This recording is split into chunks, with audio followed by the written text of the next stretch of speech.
हा, तर नमो बुद्धस्स. जय भीम. नऊ मुद्दा आहे. अ, तर माझं नाव पंकज मेश्राम आहे. माझं बॅकग्राऊंड मी सेमीकंडक्टर्समध्ये काम करतो आणि गेली 25 वर्ष मी अमेरिकेत सेटल्ड आहे, USA मध्ये डेन्व्हरला. मी वेगवेगळ्या आंबेडकराईट संघटनेचा सदस्य आहे आणि आजचं सेशन जरी मी पंकज मेश्राम म्हणून इथे जॉईन करत असलो तरी सुद्धा मी माझ्या संघटनेचा रिप्रेझेंटेटिव्ह म्हणून इथे आहे. Ambedkar Association of North America किंवा ग्लोबल एम्पॉवर नेटवर्क जेन म्हणून एक ग्रुप आहे, आपलाच ग्रुप आहे, किंवा बो ट्री फाउंडेशन म्हणून आहे. या या सगळ्या संघटनेचा मी एक प्रतिनिधित्व म्हणून इथे तुम्हाला माहिती देण्याकरता आलेलो आहे. आणि आजचा आपला टॉपिक आहे जापनीज भाषा आणि रोजगाराची संधी. आता तुमच्या मनामध्ये पहिला प्रश्न हा पडला पाहिजे की ही व्यक्ती आपल्याला जी आता सांगणार आहे, म्हणजे समजा मी, हा व्यक्ती अमेरिकेत राहतो आणि आम्हाला हे देतो आहे, संधीच्या ऑप्शन सांगत आहे जपानविषयी, अमेरिकेविषयी का सांगत नाही? तर हा जरी तुमचा प्रश्न असला, चांगला प्रश्न आहे, तरी याचं उत्तर असं आहे की आम्ही पूर्वी जेव्हा आमच्या संघटनेतर्फे आम्ही एज्युकेशनचे प्रोजेक्ट्स आणि हे सगळे चालू केले, तेव्हा आम्ही अमेरिकेच्या रोजगाराच्या संधी आणि त्याविषयी माहिती देत होतो आणि आत्ताही देतो. आम्ही आमचा आठवडी कॉल असतो एक, जेन जो मी आता एक संघटना सांगितली, त्या संघटनेतर्फे आमचा हा आठवडी कॉल प्रत्येक आठवड्याला शनिवारी भारतीय वेळेप्रमाणे सायंकाळी असतो. आणि तिथे आपण आपले जे इथे मुलं शिकायला आलेले आहेत, ते आपले तिथे मेंटर म्हणून काम करतात आणि भारतीय लोकांना ज्यांना माहिती पाहिजे असते की इकडे कसं यायचं किंवा काय, तिथे आम्ही ही माहिती पुरवतो. पण मी जपानविषयी का बोलत आहे? तर याचे कारण अनेक आहेत आणि त्या अनेक कारणापैकी एक कारण हे आहे की पहिलं कारण तर मला हे सांगू द्या की मी US विषयी का सांगत नाही आज. आज US विषयी मी याकरता बोलत नाही आहे कारण आज अमेरिकेमध्ये रोजगारासाठी यायचे जे काही तुमचे हे आहेत, साधनं आहेत किंवा जे काही मार्ग आहेत, हे खूप असे डिफिकल्ट होत चाललेले आहेत, कठीण होत चाललेले आहेत. मागच्याच आठवड्यातली न्यूज बघा तुम्ही की त्यांनी स्टुडंट विजाला इंटरव्ह्यू द्यायला नाका नका हे केलेलं आहे, थांबवलेलं आहे अमेरिकन गव्हर्नमेंटने. म्हणजे तुमच्याकडे ॲडमिशन असेल, सगळ्या गोष्टी असतील, परंतु जर तुम्हाला हेच नाही मिळाला, विजाच नाही मिळाला, तर तुम्ही या देशात येऊ शकत नाही.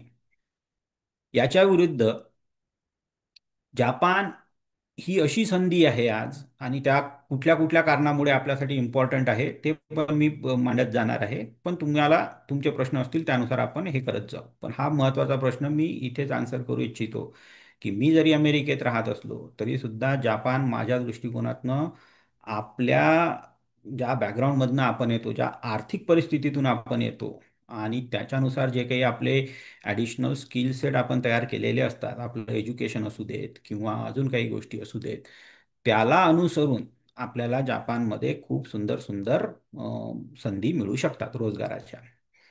म्हणून आपण जपानविषयी बोलणार आहोत. जपान आज ही जगातली 4 नंबरची अर्थव्यवस्था आहे. 90च्या दशकामध्ये ही 2 नंबरची अर्थव्यवस्था होती, 80-90च्या दशकामध्ये. आणि त्यावेळी असं बोललं जायचं की ही जपान ही अमेरिकेला सरपास करून, मागे टाकून जगातली 1 नंबरची अर्थव्यवस्था होईल. हे काही झालं नाही आणि याला कारणं अनेक आहेत, पण हे झालं नाही, हे सत्य आहे. मग त्याच्यानंतर जपान खूप वर्षांपर्यंत, त्याला लॉस्ट डेकेड्स म्हणतात, म्हणजे अनेक दशकं असे आर्थिकदृष्ट्या जपानच्या प्रगतीचे गेलेत की जिथे त्यांची प्रगती झाली नाही. म्हणजे अधोगती झालेली नाही, परंतु त्यांची प्रगती झालेली नाही. आणि हे का झालं आणि याचे कारणं काय आहेत?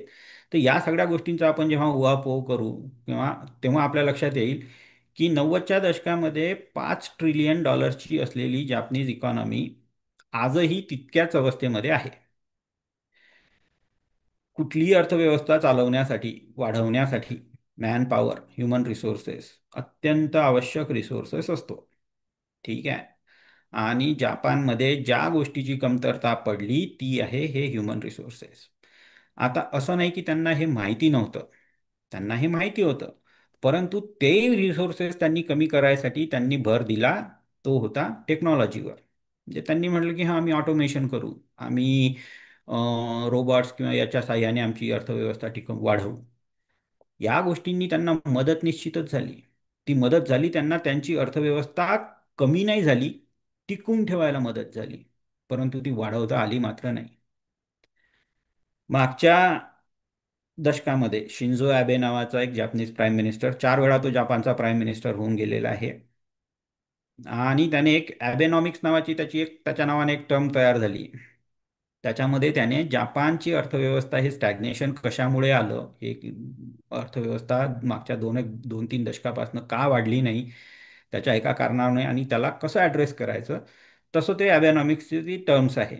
त्याच्यामध्ये त्याने सांगितलेलं आहे की हां जपानला इमिग्रेशनला, म्हणजे इतर देशातल्या लोकांना आपल्या देशात येऊन काम करायला यायला आपल्याला आता त्यांना वाव द्यावा लागेल, ती आपल्याला जास्त पुरस्कृत करावी लागेल. आणि दुसरी गोष्ट, त्याने म्हटलं की जापनीज कंपन्यांनी फक्त जपानमध्ये कार्य न करता, जापनीज क्षेत्रामध्ये कार्य न करता आता जगात सगळीकडे पसरलं पाहिजे. आणि तिसरी गोष्ट त्याने सांगितलं ते की हां तुम्ही त्या त्या देशामध्ये हे करत असताना तिथूनही तुम्ही तिथल्या लोकांनाही तुम्ही इकडे यायला मदत करा, जपानमध्ये येऊन काम करायला मदत करा. तर जपानची मोठी कठीण परिस्थिती आहे ह्युमन रिसोर्सेसच्या दृष्टिकोनातून. त्यांचं पॉप्युलेशन एजिंग पॉप्युलेशन आहे,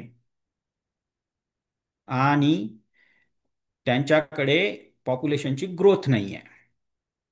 ठीक आहे, म्हणजे नवीन वर्कफोर्स तयार होत नाही आहे पॉप्युलेशन ग्रोथ नसल्यामुळे. आणि एजिंग पॉप्युलेशन असल्यामुळे लोक रिटायर होतील, म्हणजे वर्कफोर्समध्ये जे लोक आहेत ते हळूहळू हळूहळू कमी होत जाणार. आणि हाच त्यांच्या याच्यातला मोठा प्रॉब्लेम आहे.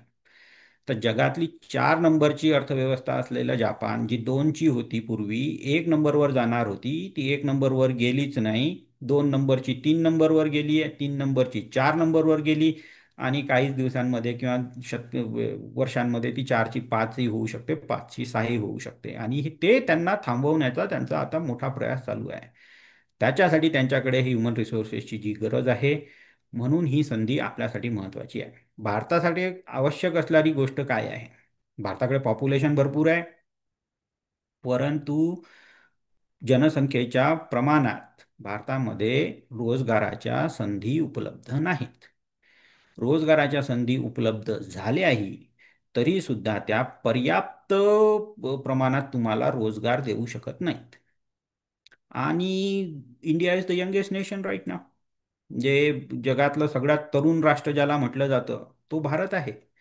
एवढी मोठी लोकसंख्या असतानाही हे तरुण राष्ट्र आहे, म्हणजे इथे तरुणांची संख्या इतकी जास्त आहे. आता जर या तरुणांना नोकऱ्या मिळाल्या नाहीत किंवा रोजगाराच्या संध्या मिळाल्या नाहीत, आणि तेही मिळाल्या तर त्या प्रमाणात नाही मिळाल्या ज्याप्रमाणे त्यांचं क्वालिफिकेशन असेल, तर त्यांच्यासाठी दुसरा पर्याय राहणार नाही. त्यांना काहीतरी वेगळे कारण गोष्टी शोधून काढाव्या लागतील. आणि ह्याच दृष्टिकोनातनं माझं आजचं व्याख्यान असणार आहे. मी तुम्हाला सांगू इच्छितो की जपानमध्ये तुम्हाला रोजगाराच्या संध्या आहेत, फक्त एवढंच सत्य नसून तिथे तुम्हाला तुमच्या शिक्षणाच्या प्रमाणात रोजगाराच्या संध्या आहेत. तिसरी गोष्ट, तुम्हाला तुमच्या क्वालिफिकेशनच्या नुसार संधी मिळत असतानाच त्यांच्याकडचा जो कॉम्पन्सेशनचा जो प्रकार आहे, हा कॉम्पन्सेशनचा प्रकारही तुमच्या शिक्षणाच्या याच्याप्रमाणे हे केला जातो.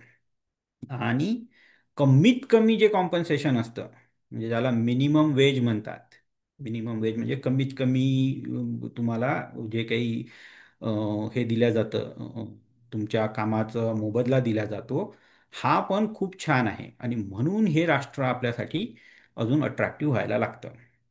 चौथी गोष्ट काय, जपान ही बुद्धिस्ट राष्ट्र आहे, प्रगत राष्ट्र आहे, ज्याला तुम्ही डेव्हलप नेशन म्हणता. सुंदर आहे, शांत आहे, म्हणजे कुठल्याही गोष्टीसाठी तुम्ही ज्याला काकू करू शकाल की याच्या नाही मला हे आवडत नाही ते आवडत नाही, असं असं ज्या गोष्टीसाठी आपण काही म्हणू शकतो, अशा कुठल्याही गोष्टीला तिथे तुम्हाला वाव मिळत नाही. स्वच्छ आहे, सुंदर आहे, पीसफुल आहे, क्राईम रेट कमी आहे, बुद्धिस्ट राष्ट्र आहे, प्रगत राष्ट्र आहे, हेल्थच्या खूप चांगल्या फॅसिलिटीज अवेलेबल आहेत, आणि त्यांना रोजगाराची रोजगारासाठी येणाऱ्या लोकांची मानव संसाधन ज्याला म्हणतात ह्युमन रिसोर्सेस, त्याची फार फार गरज आहे. आणि हीच गरज आज आपण पुरवू शकतो, कारण आपण यंगेस्ट नेशन आहोत, यंगर नेशन आहोत, खूप तरुण राष्ट्र आहोत म्हणून. आता ही संधी जर आपण नाही घेतली तर दुसरे कोणीतरी निश्चितच घेतील. ठीक आहे. तर हा त्याच्यातला पहिला मुद्दा मला सांगायचा होता. दुसरा मुद्दा आपल्याला हे सांगता येईल की अच्छा, तुम्हाला शिक्षणाच्या संधी तर इतरही राष्ट्र देतात, किंवा इमिग्रेशनच्याही संधी इतर राष्ट्र देतात, तेही प्रगत राष्ट्र आहे. ऑस्ट्रेलिया झालं, UK झालं, USA झालं, कॅनडा झालं, युरोपियन कंट्रीज झाल्या. इकडे का जाऊ नये? मी तसं काही म्हणणार नाही, इकडे जावं किंवा नाही हा प्रत्येकाचा वैयक्तिक प्रश्न राहील. परंतु यांच्या कंपॅरिझनमध्ये US, UK, ऑस्ट्रेलिया, युरोप यांच्या कंपॅरिझनमध्ये तुम्हाला जापान जास्त अट्रॅक्टिव्ह वाटलं पाहिजे, हे मी तुम्हाला पटवून द्यायचा प्रयत्न करेन. याला कारण असं आहे की हे जे इतर नेशन आहेत, यांच्याकडे US व्यतिरिक्त यांच्याकडे जे इमिग्रेशनची पॉलिसी असते ना, ती पॉलिसी आहे की स्किल बेस्ड. तुम्ही खूप स्किल्ड वान असाल, ज्या स्किलची त्यांच्याकडे कमतरता आहे, ते स्किल जर तुमच्याकडे असेल तर मग ते तुम्हाला इमिग्रेशनची संधी देतात. परंतु तुमच्याकडे ते स्किल नसेल तर मग काय करायचं? मग हे राष्ट्र तुम्हाला इमिग्रेशनची संधी देत नाही. ऑस्ट्रेलिया असू देत, UK असू देत, कॅनडा असू देत, युरोपियन नेशन्स असू देत. ठीक आहे. जपानमध्ये मात्र तसं नाही आहे. आज त्यांना ह्युमन रिसोर्सेसची गरज प्रत्येक क्षेत्रामध्ये आहे. तुमच्याकडे स्किल्स आहेत किंवा नाहीत, हा त्यांच्याकडे मुद्दाही नाही. त्यांच्याकडे फक्त जी रिक्वायरमेंट आहे ती आहे तुम्हाला जापनीज भाषा आली पाहिजे. मग आता ही रिक्वायरमेंट का बुवा, ही रिक्वायरमेंट का काढून टाकू शकत नाहीत ते? कारण त्यांच्याकडे सगळे जे काही व्यवहार होतात हे जापनीजमध्ये होतात. जापनीज भाषा अत्यंत प्रगत भाषा आहे. त्यांच्याकडे त्यांचं medicine, engineering, astrophysics, space research, everything, जे काही ज्याला तुम्ही प्रगत भाषा ज्याच्यासाठी गरजेची असते, त्या सगळ्या गोष्टी ते जापनीजमध्ये स्वतः करू शकतात. त्यांना इतर भाषेची गरज लागत नाही. म्हणून तिथे जाण्यासाठी, तिथे तुम्हाला सर्व्हाइव्ह करण्यासाठी जापनीज येणं फार गरजेचं आहे. म्हणून ही फक्त भाषेची तेवढी एक रिक्वायरमेंट आहे. म्हणजे आज मी तुम्हाला जे सांगत आहे की जपानमध्ये तुम्हाला रोजगाराची संधी ही ही त्या व्यक्तीसाठी सुद्धा आहे की ज्याचं काही शिक्षण झालेलं नाही, त्या व्यक्तीसाठी सुद्धा आहे ज्याच्याकडे फक्त 8वी पास आहे, 10वी पास आहे, 9वी पास आहे, त्या व्यक्तीसाठी सुद्धा आहे की ज्याचं फक्त ग्रॅज्युएशन झालेलं आहे पण आर्ट्समध्ये आहे, कॉमर्समध्ये आहे, त्या व्यक्तीसाठी सुद्धा आहे ज्याचं ग्रॅज्युएशन झालेलं आहे पण इंजिनिअरिंगमध्ये आहे, किंवा अजून वेगवेगळ्या क्षेत्रात झालेलं आहे. या सगळ्या क्षेत्रात तुम्हाला तुमच्या क्वालिफिकेशननुसार नोकरी मिळेल. परंतु याला जो आपण अप्रोच ठेवला पाहिजे, आपण तो असा ठेवला पाहिजे की हां, मी पहिले जपानला जाणार, तिथे मला मिळेल ते काम करणार, आणि तिथून मग मग मात्र माझी स्वतःची, माझ्या क्षमतेनुसार, माझ्या योग्यतेनुसार, माझ्या क्षेत्रामध्ये मला कशी संधी मिळेल ते मी पाहणार.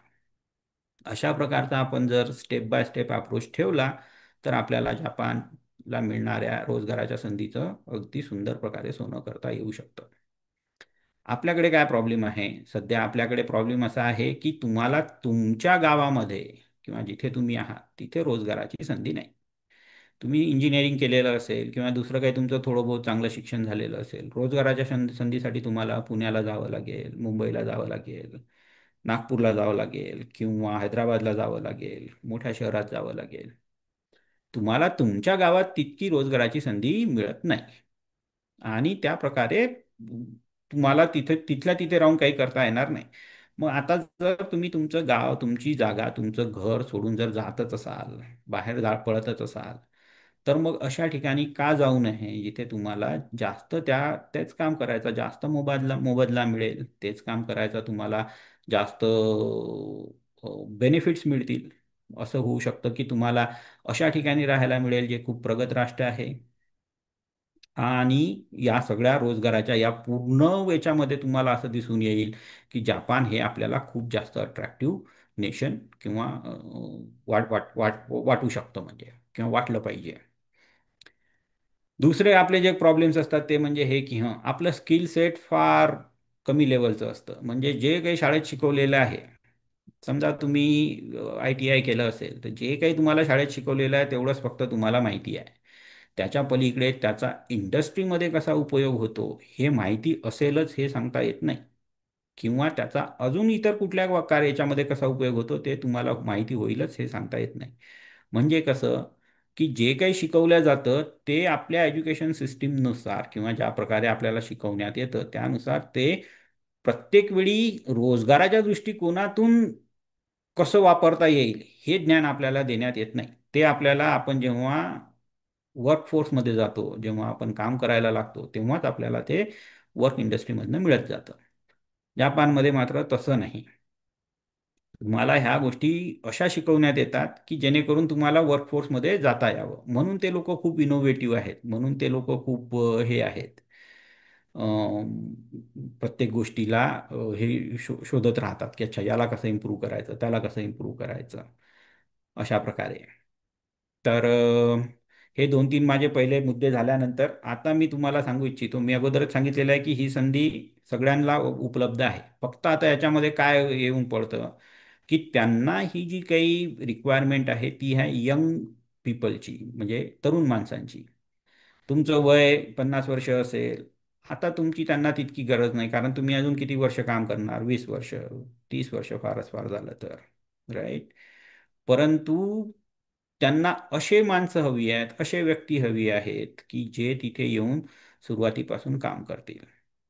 आणि मग आता तुम्ही म्हणाल की या रोजगाराच्या संधी आहेत कशा, तर ह्या वेगवेगळ्या प्रकारे तुमच्यापर्यंत येऊ शकतात. आता मी एक उदाहरण देतो की काही संधी अशी असू शकते की तुम्ही तिथे शिक्षणासाठी 12वी नंतर जा, 12वीच्या पुढचं तुमचं ग्रॅज्युएशन शिक्षण करायला तुम्ही जपानला जा आणि मग तिथे तुम्ही सेटल व्हा किंवा तिथे तुम्ही इमिग्रेट व्हा. काही संधी अशी असू शकते की तुम्हाला ग्रॅज्युएशन नंतर तिथे जा. काही संधी अशी असू शकते की तुम्ही तिथे फक्त याच्यासाठी जा जेथे तुम्हाला तुमच्या कामाशी रिलेटेड ट्रेनिंग देण्यात येईल आणि मग तुम्ही ते काम करायला सुरुवात करा तिथे. ठीक आहे. पण भाषा ही एक आणि एकमेव अट मात्र त्यांची आहे. भाषा, आता जापनीज भाषा याच्या 5 परीक्षा होतात. फक्त भाषा येते म्हणून तुम्हाला असं सांगत नाही. त्यांच्या गव्हर्नमेंटतर्फे, म्हणजे इट्स इंडिपेंडंट एंटिटी, परंतु ते जापनीज गव्हर्नमेंट त्या सर्टिफिकेटला मान्य करते. याच्या परीक्षा होतात. त्या परीक्षा तुम्हाला पास करून ते सर्टिफिकेट असेल तर मग तुम्हाला तिथे जायची संधी डायरेक्ट मिळू शकते. त्याच्या 5 लेवल आहेत भाषेच्या: N5, N4, N3, N2 आणि N1. याच्यामधली जी N5 आहे ही सगळ्यात लो लेवलची आहे आणि मग या ग्रेड्स वाढत जातात त्याप्रमाणे. तुम्हाला N5 आणि N4 या दोन परीक्षा तरी कमीत कमी पास केल्या पाहिजे. याच्यापैकी N5 मध्ये ढोबळमानाने आपण असं म्हणू शकतो की अशा लेवलची परीक्षा आहे जिथे तुम्हाला अक्षर ज्ञान किंवा त्याच्यापेक्षा थोडं जास्त आहे. ठीक आहे, तुम्ही थोडंसं कॉन्व्हर्सेशन करू शकता, स्वतःचं इंट्रोडक्शन देऊ शकता, स्वतःची याविषयी माहिती देऊ शकता किंवा तुम्हाला काय हवं आहे नको ते तुम्ही सांगू शकता N5 पर्यंतच्या शिक्षणामध्ये. N4 मध्ये तुम्ही आता बऱ्यापैकी कम्युनिकेट करू शकता. तुम्ही तुमच्या अडचणी किंवा इतर गोष्टी मांडू शकता त्याच्यामध्ये. अम, रोजगाराच्या दृष्टिकोनातूनही तुमचं कम्युनिकेशन स्किल थोडंसं जास्त चांगलं झालेलं असेल. काय सांगितलेलं आहे, कसं करायला सांगितलेलं आहे किंवा कसं करायचं आहे, या सगळ्या गोष्टी तुम्ही त्याच्यामध्ये व्यवस्थित शिकू शकता. आता या टेक्निकॅलिटीमध्ये मी जाणार नाही की N5 N4 मध्ये नक्की काय काय कव्हर होतं, काय काय नाही. आपण काही एक म्हणजे आपण याच्याविषयी बोलणारच आहोत की नक्की आपल्याला काय करायचं आहे काय नाही. पण सध्या जी माहिती देत आहे मी त्याच्यामध्ये मला सांगायचं आहे की या तुम्हाला दोन परीक्षा तरी या पास कराव्या लागतील, N4 आणि N5. आणि अजून एक माहिती देण्यासारखी जी आपल्यासाठी गरजेची आहे की किती वेळ लागेल या परीक्षा पास करायला. तर साधारणतः 6 महिन्यामध्ये तुम्ही N5 पास करू शकता आणि त्याच्या पुढच्या 6 महिन्यामध्ये तुम्ही N4 पास करू शकता. आपण याच्यामध्ये आपल्याला स्वतःला एक लीवे देऊ आणि असं ठरवूयात की ठीक आहे, मला 18 महिने लागतील N4 पास होण्यासाठी. ठीक आहे, तर 18 महिन्यामध्ये तुम्हाला N4 पर्यंतच्या परीक्षा पास करता येतील आणि त्याच्यानंतर तुम्हाला जपानला जायचे मार्ग उपलब्ध होतील. आता तुमच्या पुढचा प्रश्न येईल की सर मी तर इथे राहतो, इथे तर कोणी जापनीज शिकवत नाही मी खेड्यात राहतो, माझ्याकडे काही ॲक्सेस नाही, मी अजून दुसऱ्या कुठे राहतो, इथे काही माझ्याकडे जापनीजचा काही हे नाही आहे, सोर्स उपलब्ध नाही आहे, काय करायचं? दोन चार गोष्टी आहेत मित्रांनो. एक म्हणजे आपल्या संघटनेतर्फे Ambedkar Association of North America याच्यातर्फे आपण ऑनलाईन जापनीजचे क्लासेस चालवतो. तुम्ही तेही अटेंड करू शकता. परंतु आपले फिजिकल क्लासेस, मी एक दुसरी संघटना सांगितली होती, बोट्री फाउंडेशन. या बोट्री फाउंडेशन तर्फे आपण फिजिकल क्लासेस आपले बुलढाणा आणि चिखली या दोन ठिकाणी चालवतो. ठीक आहे. बोट्री ही ऑर्गनायझिंग बॉडी आहे, ऑर्गनायझिंग ऑर्गनायझेशन आहे, जे हे क्लासेस फिजिकली तिथे कंडक्ट करतं. चिखली, बुलढाणा, खामगाव आणि बुलढाणा जिल्ह्यातल्या अनेक अशा दोन चार ठिकाणी त्यांच्या शाखा आहेत. आपल्याकडे बोटरीचेही सदस्य आहेत उपलब्ध. मी नंतर त्यांनाही सांगेल की अजून काही त्यांना बोटरीविषयी माहिती द्यायची असेल तर ते देऊ शकतात. परंतु हे सांगायचा मुद्दा एवढा आहे की तुम्हाला जर जापनीज शिकायचं जायचं असेल तर हे सेंटर्स आपल्यातर्फे चालवल्या जातात. इथे तुमच्याकडनं सुरुवातीला फी घेण्यात येईल, पण याला फी नाही म्हणता येणार, हे मोर लाईक अ डिपॉझिट. म्हणजे जर का तुम्ही या परीक्षा दिलेल्या वेळेमध्ये जर पास करू शकलात तर तुम्हाला हे पैसे परत देण्यात येतील. ठीक आहे. आम्हाला तुमचे पैसे नको आहेत, ते फीचे पैसे नको आहेत. आम्हाला पाहिजे आहे की तुम्ही ही संधीचा वापर करून तुमची जेव्हा उन्नती करायला जाल तेव्हा आता तुम्ही संघटनेला काय मदत करू शकता, किंवा तुमच्या आपल्या संघटनेतर्फे जाणाऱ्या इतर विद्यार्थ्यांना काय मदत करू शकता, त्या दृष्टिकोनातनं जे काही तुमचं योगदान असेल ते संघटनेसाठी जास्त महत्त्वाचं आहे, नाही की तुमची फी. ठीक आहे. त्याच्यामुळे आपण हे क्लासेस चालवत आहोत. अजून आपले क्लासेस चालू आहेत ते आहेत पुण्यामध्ये तळेगाव दाभाडेला. आता तळेगाव दाभाडेचे जे आपले क्लासेस चालू आहेत ना, सांगायला अत्यंत आनंदही होतो, वाईटही वाटतं. आनंद या गोष्टीचा आहे की ते क्लासेस बाबासाहेबांचं तळेगाव दाभाडेला त्यांचं वैयक्तिक एक बंगला होता, त्या ॲक्च्युअल बंगल्यामध्ये आपले क्लासेस चालू आहेत सध्या.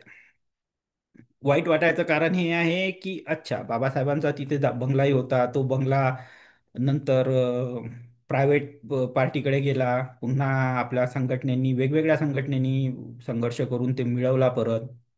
आता त्याची डागडुजी करून म्हणजे तो आता वापरात येत आहे, जे संघटनेच्या कामासाठी.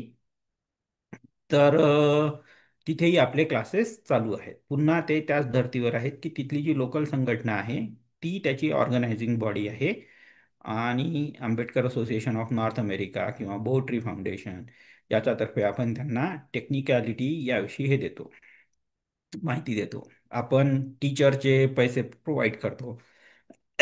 जे काही टीचरचा न्युमरेशन असतं, मानधन असतं, ते आपण प्रोव्हाइड करतो आणि मग तिथे आपण हे क्लासेस चालवतो. सगळ्यात महत्त्वाचा जो तुम्हाला डिफिकल्टी येणार आहे ती असणार आहे की तुम्हाला या वयामध्ये जापनीज भाषा शिकणे, ही तुमची सगळ्यात मोठी डिफिकल्टी असणार आहे. आणि या डिफिकल्टीसाठी तुमच्याशिवाय दुसरं कोणीही याला सॉल्व करू शकत नाही. डिटर्मिनेशन पाहिजे की मी हे करू शकतो, आणि आमच्याकडे काही आम्ही मेथड्स डेव्हलप केलेल्या आहेत, त्या तुम्ही वापरू शकता. की जसं आमच्याकडे क्लास 5 दिवस चालतात किंवा 4 दिवस चालतात, म्हणजे जितका जास्त वेळ तुम्हाला या भाषेशी घालवता येईल, भाषेसोबत घालवता येईल, कॉन्व्हर्सेशनची प्रॅक्टिस करताना घालवता येईल, तितकं तुमच्या दृष्टिकोनातनं हे सोपं सोपं होत जाईल. ठीक आहे. आता याच्यामध्ये अजून एक प्रश्न येणार की सर तुम्ही UK, USA याविषयी बोललात, आखाती देशाविषयी का नाही बोललात?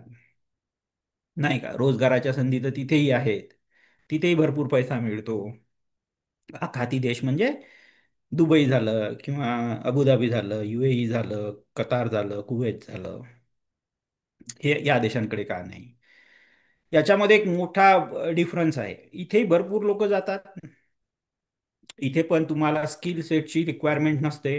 तुमच्या स्किल सेटनुसार, म्हणजे ज्याला काहीच करता येत नाही तो तिथे जाऊन भाज्या बनवणे किंवा रेस्टॉरंटमध्ये काम करणे अशा प्रकारचे कामं करतो, किंवा कोणाच्या घरी जाऊन डोमेस्टिक हेल्प, म्हणजे घरकाम करणारा माणूस किंवा व्यक्ती म्हणून अशा प्रकारे कामं करतात. ठीक आहे. स्किल सेटची गरज नाही आहे. मग इथे इथे इथे याविषयी का बोलत नाही तुम्ही? याही संधी अवेलेबल असतील, मी नाही म्हणत नाही असं नाही. परंतु या देशाच्या कंपॅरिझनमध्ये आणि जपानच्या कंपॅरिझनमध्ये मात्र भरपूर फरक पडतो. जपान मी अगोदरच सांगितलेलं बुद्धिस्ट राष्ट्र आहे. तिथे त्यांच्या काही बुद्धिस्ट संकल्पनेनुसार चालणाऱ्या गोष्टी असतात. त्याच्यामध्ये पहिली असतं ती असते मिनिमम वेज. मिनिमम वेज म्हणजे की जर का एखादी व्यक्ती काहीतरी काम करायला तयार असेल तर त्याला कमीत कमी त्याच्या मोबदल्यात इतका पैसा तरी मिळाला पाहिजे की जेणेकरून तो तिथे सुखाने राहू शकेल, समाधानाने राहू शकेल. या मिनिमम वेजच्या संकल्पनेमुळे जपान जास्त अट्रॅक्टिव्ह होतं. दुसरी गोष्ट की तुमच्याकडे स्किल सेट असो किंवा नसो, तुम्ही तिथे जर असाल, तिथे जर तुम्हाला हे असेल तर तुम्हाला उपाशी राहणे किंवा हे म्हणजे का ज्याला आपण अ, हे म्हणू शकतो की अच्छा तुमच्या राहण्याचे साधन नाही आहेत तुमच्याकडे, किंवा मेडिसिनचे साधन नाही आहेत, हेल्थचे साधन नाही आहेत, तर हे अशा ज्या काही संकल्पना आहेत त्या तिथे वापरण्यात येतात, जेणेकरून कसं होतं की तुम्हाला ह्या फॅसिलिटीज एकदम फुकट तरी मिळतील किंवा कमीत कमी मोबदल्यामध्ये तरी मिळतील. म्हणजे हेल्थच्या फॅसिलिटी झाल्या. मेडिकल आपल्याकडे पण आता हेल्थ इंडियामध्ये पण गव्हर्नमेंटचे हॉस्पिटल असतात, राईट. परंतु त्या पॉप्युलेशनच्या प्रमाणात खरोखरी गव्हर्नमेंटचे हॉस्पिटल आहेत का? आपण म्हणू शकतो का की इंडियामध्ये हेल्थ तुम्हाला गव्हर्नमेंटकडनं प्रोव्हाइड केली जाते? रामटेके सर स्वतः डॉक्टर आहेत. गव्हर्नमेंटकडनं आपल्याला हेल्थ पर्सेंटेज ऑफ पॉप्युलेशनला प्रोव्हाइड होते, आणि that percentage is very very low. शक्यतोवर कितीही गरीब माणूस असला तरी सुद्धा तो प्रायव्हेट डॉक्टरकडे जाणार, कारण त्याला तिथेच जास्त ऍक्सेस आहे, त्याच्यापेक्षा जास्त गव्हर्नमेंटचा ऍक्सेस त्याला मिळतच नाही. जेव्हा त्याच्याकडचे रिसोर्सेस संपतात तेव्हाच तो गव्हर्नमेंट हॉस्पिटलचा विचार करतो, आणि मग तिथे त्याला मिळतील त्या फॅसिलिटीचा वापर करतो. जपानमध्ये मात्र तसं नाही. सगळ्या फॅसिलिटीज या गव्हर्नमेंट फॅसिलिटीज आहेत, आणि खूप सुंदर वर्ल्ड क्लास फॅसिलिटीज आहेत. मी जापनीज हॉस्पिटलला भेट दिलेली आहे. 5 स्टार सारखी फॅसिलिटी असते. तुम्हाला तुमची एक रूम असते, तिथे बेड असतो, समोर टीव्ही असतो, तुमच्याकडे जवळ फोन दिलेला असतो, तुमच्या रूममध्ये तुम्हाला जेवण आणून दिलं जातं, तुम्हाला काय पाहिजे नको ते असतं, एक बटन असतं, ते बोलवून तुम्ही कधीही नसला बोलवू शकता. अशा प्रकारच्या ज्या काही तुम्ही फॅसिलिटीज इमॅजिन करू शकता त्या सगळ्या फॅसिलिटीज तिथे सगळ्या हॉस्पिटलमध्ये असतात. आणि हे सगळ्या फॅसिलिटीज तुम्हाला गव्हर्नमेंटकडनं प्रोव्हाइड केल्या जातं. ठीक आहे. तिसरी आता महत्वाची गोष्ट, बुद्धिस्ट नेशन असल्यामुळे तिथे तुमचे एक्सप्लॉयटेशन व्हायची चान्सेस फार कमी असणार आहेत. आता असं नाही म्हणता येणार तुम्हाला सरसकट की हां एक्सप्लॉयटेशन होणारच नाही किंवा होतच नाही. चांगले आणि वाईट लोक सगळीकडे असतात. परंतु आपण पॉप्युलेशनच्या पर्सेंटेज प्रमाणे पाहू शकतो. जपानमध्ये क्राईम रेट अत्यंत कमी आहे. त्यांच्या ज्या काही पॉलिसीज आहेत, इमिग्रेशनला पकडून जे काही ते ज्या प्रकारे इमिग्रंट लोकांना ते वागवतात किंवा हे करतात, त्यानुसार तुम्ही असं पाहू शकता की तुम्हाला तशी डिस्क्रिमिनेशन करायची संधी देत नाहीत. आता तसे रूल्स इथे अमेरिकेत सुद्धा आहेत बरं, नाही असं नाही.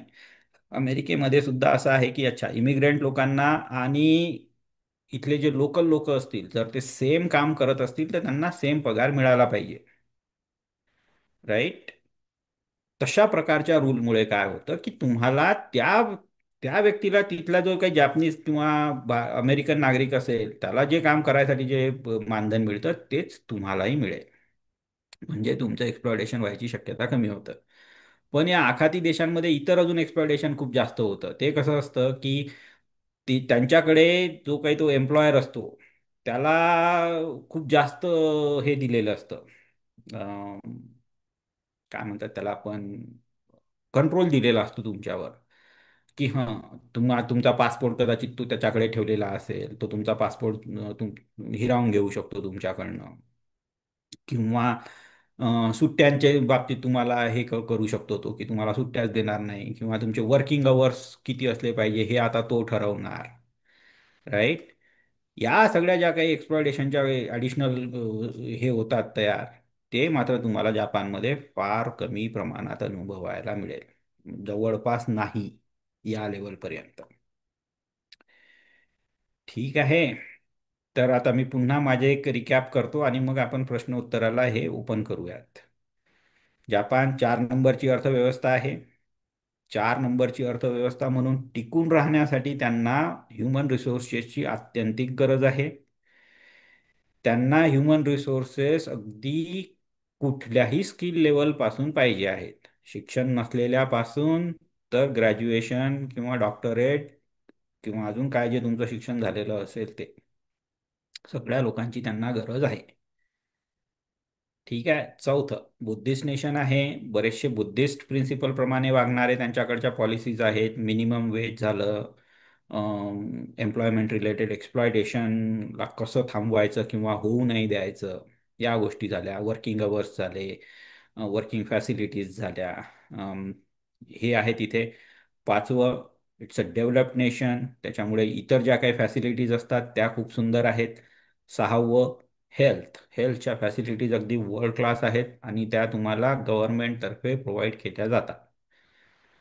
आणि आता सगळ्यात महत्त्वाचं सातवं म्हणजे त्यांची जी काही रिक्वायरमेंट आहे, तुम्हाला जपानला यायची किंवा शिकायला यायची किंवा शिकण्यासाठी जायची किंवा कामासाठी जायची, मिनिमम आणि only requirement is you need to know Japanese. तुम्हाला भाषा आली पाहिजे. आणि या भाषेच्या 5 परीक्षाच्या लेवलपैकी तुम्हाला फक्त पहिल्या ज्या छोट्या लेवलच्या 2 परीक्षा आहेत त्या पास करायच्या आहेत. त्याचं नाव आहे N5 आणि N4. हे झालं आपलं जापान विषयीचं पूर्ण रिकॅप. या परीक्षा जर तुम्ही पास करू शकत असाल तर आपल्याकडे फिजिकल क्लासेसची सोय आहे, आपल्याकडे ऑनलाईन क्लासेसची सोय आहे. ऑनलाईन क्लासेस आपण ठेवत आहे, आपण करतही आहे, ते आपण प्रोव्हाइडही करत आहे. आपल्याकडे त्याचे व्हिडिओ रेकॉर्डिंगही आहे, सगळ्या गोष्टी आहेत. परंतु या भाषा शिकण्यासाठी जापनीज भाषा आणि आपल्याला माहिती असलेल्या इतर भाषा यांचं अर्थोअर्थी काहीही संबंध नाही. ठीक आहे. त्याच्यामुळे जापनीज भाषा शिकण्यासाठी तुम्हाला जर का वैयक्तिकरित्या शिकता आली, ती कोणाच्या याच्यामध्ये शिकता आली, कोणाच्या मार्गदर्शनाखाली शिकता आली, फिजिकली तुम्हाला प्रेझेंट राहून शिकता आलं, तर जास्त संयुक्तिक आणि चांगलं होईल. तुमची त्या परीक्षा पास व्हायची जी काही ॲबिलिटी आहे किंवा पात्रता आहे ती वाढायची संधी जास्त होईल आणि तुम्ही त्या परीक्षा चांगल्या रीतीने क्लिअर करू शकता. ठीक आहे. याच्यानंतर सर मग मला जी माहिती द्यायची होती मी खूप थोडक्यात द्यायचा प्रयत्न केलेला आहे हा. अदरवाईज मला जे काही बोलायचं असतं ते कधी कधी दीड दीड दोन दोन तासपर्यंत चालतं. ऑनलाईन हा फॉर्मॅट लक्षात घेता मी फक्त तुम्हाला इम्पॉर्टंट काय माहिती आहे त्यानुसार मी माझी याची मांडणी केलेली आहे. आणि मी आता जास्तीत जास्त वेळ हा लोकांना प्रश्न उत्तरासाठी ठेवू इच्छितो. त्याच्यामुळे मी आता तुमच्यासाठी हा फोरम प्रश्न उत्तराचा हे करणार, ओपन करणार. तुम्हाला अनम्यूट करायची संधी देणार आहे मी. प्रत्येकाने फक्त पहिल्यांदा हात वर करायचा आणि मग ज्याला हे करण्यात आलेलं आहे त्यानेच फक्त प्रश्न उत्तर करावे. आणि मला जर त्याच्यानंतर थोडा वेळ जर तुम्ही द्याल अजून, तर मला हे बोट्री फाउंडेशन बुलढाण्याचे जे आहेत त्या दोन मला आता किती जण दिसतात आहे इथे बोट्रीचे, वाकोडे सर आहेत, किशोर दादा आहे. ठीक आहे, मी यांना इंट्रोड्यूस करू इच्छितो. तर Ramteke sir, over to you. Sanjay, uh, पहिली गोष्ट आता ज्या ठिकाणी जे आता मी जे उपक्रम चालू केलं गावामध्ये तिथे विलेज लेवलला आता पहिली गोष्ट इंग्लिश हे शिकणं पण ही प्राथमिक गोष्ट जी आहे ती अजूनपर्यंत त्यांना उगत नाहीये. ते मॅक्झिमम मुलं जे मराठी शाळेमध्ये असतात आणि 10वी 12वी ते मराठी शाळेमधूनच करतात. त्यामुळे आता मध्ये शीतल मॅडमनी सांगितलं होतं आणि ते तुमचे जे ब्रोशर जे वाचलं मी ते जपानमध्ये जे कंपनीने जे पाठवलेलं ब्रोशर त्याच्यामध्ये 10th जे आहे ते 10वी किंवा 12वी हे सीबीएसई किंवा आयसीएसई बोर्ड पाहिजे असं एक कंडिशन लिहिली होती. आता इथं खेड्यांमध्ये ऍक्च्युली काय आहे की सीबीएसई स्कूल हे फक्त डिस्ट्रिक्ट लेवल पर्यंत आहे, ते खेड्यांमध्ये नाही आहे. म्हणजे चंद्रपूर जो सिटी आहे, चंद्रपूर पासून 15 किलोमीटर 20 किलोमीटर अंतरावर जे विलेजेस आहे तिथे त्यांना फक्त स्टेट बोर्डच आहे. तर अशा वेळेस मग हे स्टेट बोर्डची मुलं जी 10वी 12वी करतील, मग त्यांना ही संधी कशी उपलब्ध करता येईल आपल्याला? बरोबर आहे सर. दोन गोष्टी आहेत अजून, फक्त हीच रिक्वायरमेंट नाही आहे त्यांच्याकडे. आणि ही रिक्वायरमेंट कदाचित सॉफ्ट रिक्वायरमेंट असेल. ठीक आहे. महत्वाची रिक्वायरमेंट आहे त्यांच्याकडे ती आहे की तुमच्याकडे N5 आणि N4 असलं पाहिजे. ओके. ठीक आहे. आता ती जी पर्टिक्युलर संधी आहे, ज्याविषयी रामटेके सर विचारतात आहे, ती अशी आहे की तुम्हाला 12वी नंतर किंवा 10वी नंतर तुमचं ग्रॅज्युएशन किंवा पुढचं शिक्षण करण्यासाठी तुम्हाला जपानला जायला स्कॉलरशिप देण्यात येईल. आणि या स्कॉलरशिपच्या प्रोग्राममध्ये जो काही पहिलं वर्ष असणार आहे तुमचं, ते असणार आहे तुम्हाला तिथे ॲडिशनल जाऊन जापनीज भाषा शिकवण्यात येईल 1 वर्ष. आणि मग त्याच्या पुढचं जे काही जो कोर्स तुम्ही निवडलेला असेल, समजा तुम्ही इंजिनिअरिंगला जात असाल तर computer science, chemical science, mechanical science किंवा mechanical engineering, chemical engineering, computer engineering किंवा इतर कुठले जे काही त्यांनी वेगवेगळ्या कोर्सची यादी दिलेली आहे, जो कुठला तुम्ही कोर्स निवडाल तिथे, तो कोर्स तुम्ही त्याच्यानंतर पुढचा कोर्स कराल तुम्ही. पण पहिलं वर्ष तुम्हाला भाषा शिकवण्यात येईल. ठीक आहे. आणि हे पूर्ण शिकत असताना तिथे तुम्हाला स्कॉलरशिप देण्यात येईल. अशा प्रकारचा तो उपक्रम आहे. आणि त्याच्यानंतर म्हणजे तुमचं शिक्षण झाल्यानंतर मग आता तुम्हाला जपानमध्ये व्यवसायाच्या संधी आपोआपच आपसुकच निर्माण होतील आणि त्या करता येतील. रिक्वायरमेंट काय सांगितली त्यांनी? त्यांनी सांगितलेलं आहे की तुम्हाला N5 आणि N4 आलं पाहिजे. आता आपण आपल्या दृष्टिकोनातून याचा विचार करूयात की आपल्याकडे जे काही मुलं शिकत असतात, आता रामटेके सरांनी म्हटलं की त्यांना इंग्लिशची खूप बोंबाबोंब होते. राईट. इंग्लिश आपल्यासाठी ही परकी भाषा आहे. जापानी आपल्यासाठी परकी भाषा आहे. परंतु इंग्लिश आणि जापनीज भाषेचं जे काही प्रभुत्वाची लेवल असते आणि त्याला जे काही अप्रिशिएशन लागतं ना, याचं मी एक तुम्हाला उदाहरण देऊ इच्छितो. इंग्लिशमध्ये जर तुम्ही चांगल्या प्रकारे बोलू शकला नाहीत ना इंग्लिश, तर ते तुम्हाला उडवून लावतात. बरोबर आहे. जे तुमची गंमत करणार, टिंगल करणार, बोलता येत नाही म्हणून हे करणार. बरोबर आहे. परंतु जापानमध्ये मात्र जर तुम्ही तुटकी फुटकी जापनीज जर बोलू शकलात ना, किंवा तुम्ही जापनीज बोलायचा प्रयत्न करत असाल, तर ते लोक इतकं अप्रिशिएट करतात ते की हा व्यक्ती दुसऱ्या देशाचा राहणारा आपल्याबरोबर जपानमध्ये बोलायचा प्रयत्न करत आहे. त्यांना इतकं अप्रिशिएशन वाटतं त्याचं. अप्रिशिएशन म्हणजे इतकं त्यांना अम, हे वाटतं त्याचं की अच्छा मी याचं किती कौतुक करावं किंवा किती कौतुक हे करावं याचं. तर ते तुम्हाला भाषेसाठी म्हणून जेथपर्यंत तुम्हाला त्यांनी सांगितलेल्या गोष्टी समजू शकतात किंवा आपण समजून घेऊ शकतो, तर त्या पद्धतीने जर विचार करायचा झाला तर तुम्हाला इंग्लिश येणे हे खूप प्रोफिशियंट लेवलची इंग्लिश असली पाहिजे. अशा प्रकारे तुमच्याकडे पाहिलं जातं. जापनीजकडे तसं पाहिलं जाणार नाही. तुम्हाला तुटक मुटक जरी जापनीज येत असली तरी सुद्धा तुम्ही जापनीजचा प्रयत्न करता म्हणून ते अप्रिशिएटच करतील. हा एक दोन भाषेमधला फरक लक्षात घ्या, की रिक्वायरमेंटचा फरक लक्षात घ्या.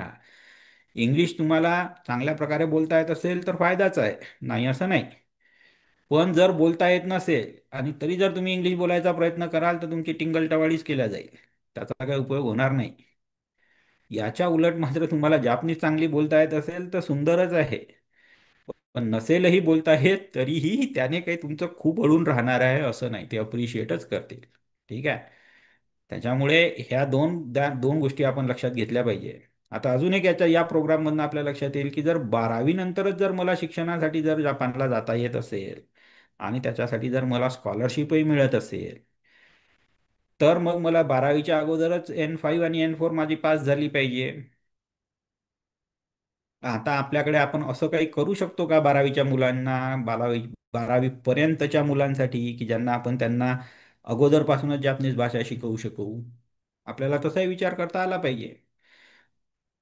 आणि तसं जर का आपण करू शकत असू, तर या मुलांसाठी तो एक ॲडिशनल मार्ग तयार होतो ना.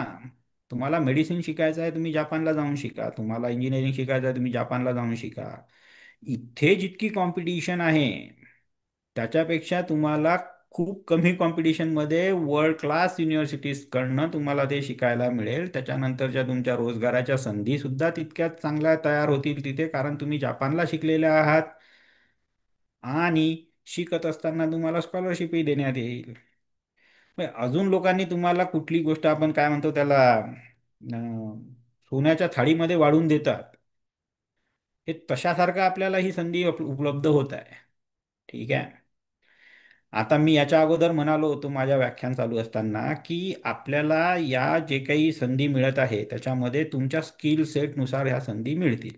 म्हणजे कसं होईल, की काही लोकांना गॅस स्टेशनवर काम करावं लागेल, काही लोकांना ग्रोसरी स्टोअर्स म्हणजे जे काही आपण किराणा मालाचे दुकान असतात, त्या किराणा मालाच्या दुकानामध्ये रात्रीच्या वेळी तुम्हाला जाऊन तिथे जे काही सामान कमी झालेलं आहे ते पुन्हा रिफिल करायचं असतं, असे करावं लागतात. किंवा काही लोकांना ड्रायव्हरिंग करावं लागेल, इकडचं सामान तिकडे नेणे वगैरे वगैरे. तर हे कामं आपण करायला जाताना गेलो पाहिजे निश्चितच, नाही असं नाही. परंतु आपण आंबेडकराईट आहोत, बाबासाहेबांचे फॉलोअर्स आहोत, राईट. आपल्यासाठी low aim is a crime बाबासाहेबांनी सांगितलेलं आहे. मी काही तुम्हाला लो एमच्या कामासाठी पाठवणार नाही, की तिथे जा आणि झाडू मारायचे कामं करा.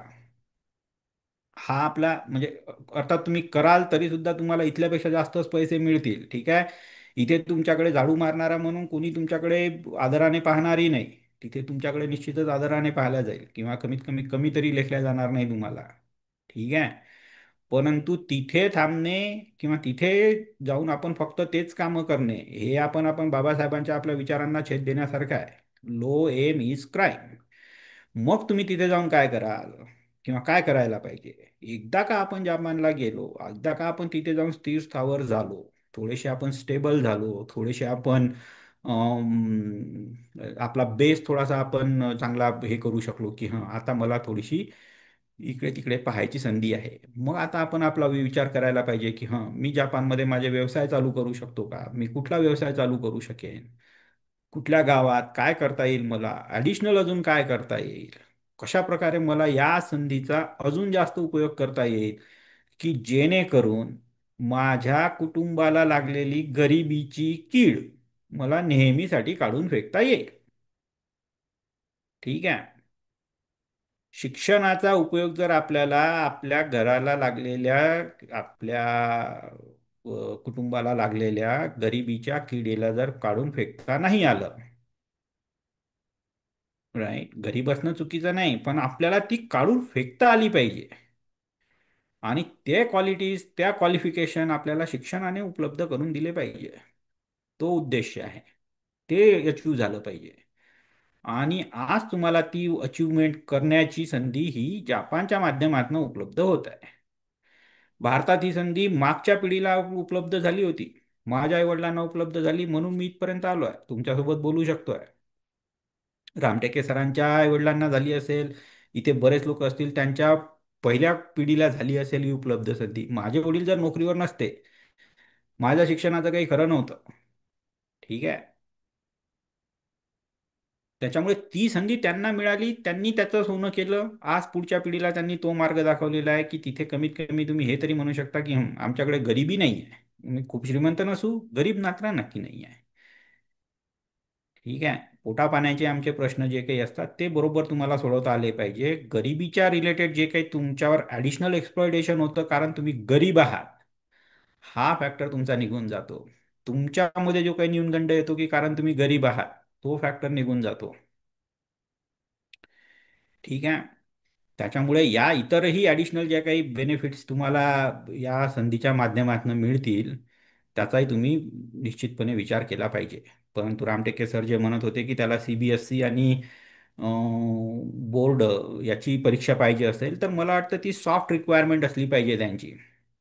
तुमच्याकडे तुमचं 10वीचं सर्टिफिकेट असेल आणि N5 आणि N4 असेल, तर I am sure you will be considered for that next one. किंवा 12वीचं तुमचं जर 12वीच्या बोर्डाची सर्टिफिकेट असेल, तर तुम्हाला त्याच्यासाठी निश्चितच कन्सिडर केल्या जाईल N4 आणि N5 साठी. कारण त्यांची रिक्वायरमेंट त्यांना गव्हर्नमेंट ऑफ इंडिया जे देतं, की अच्छा तुमच्याकडे काय सिस्टीम आहे, कशा कशा भरोशावर तुम्ही 12वी ठरवता. मग गव्हर्नमेंट ऑफ सांगता की आमचं CBSEचं हे असं असं पॅटर्न आहे, त्याच्यानुसार आम्ही 12वी ठरवतो.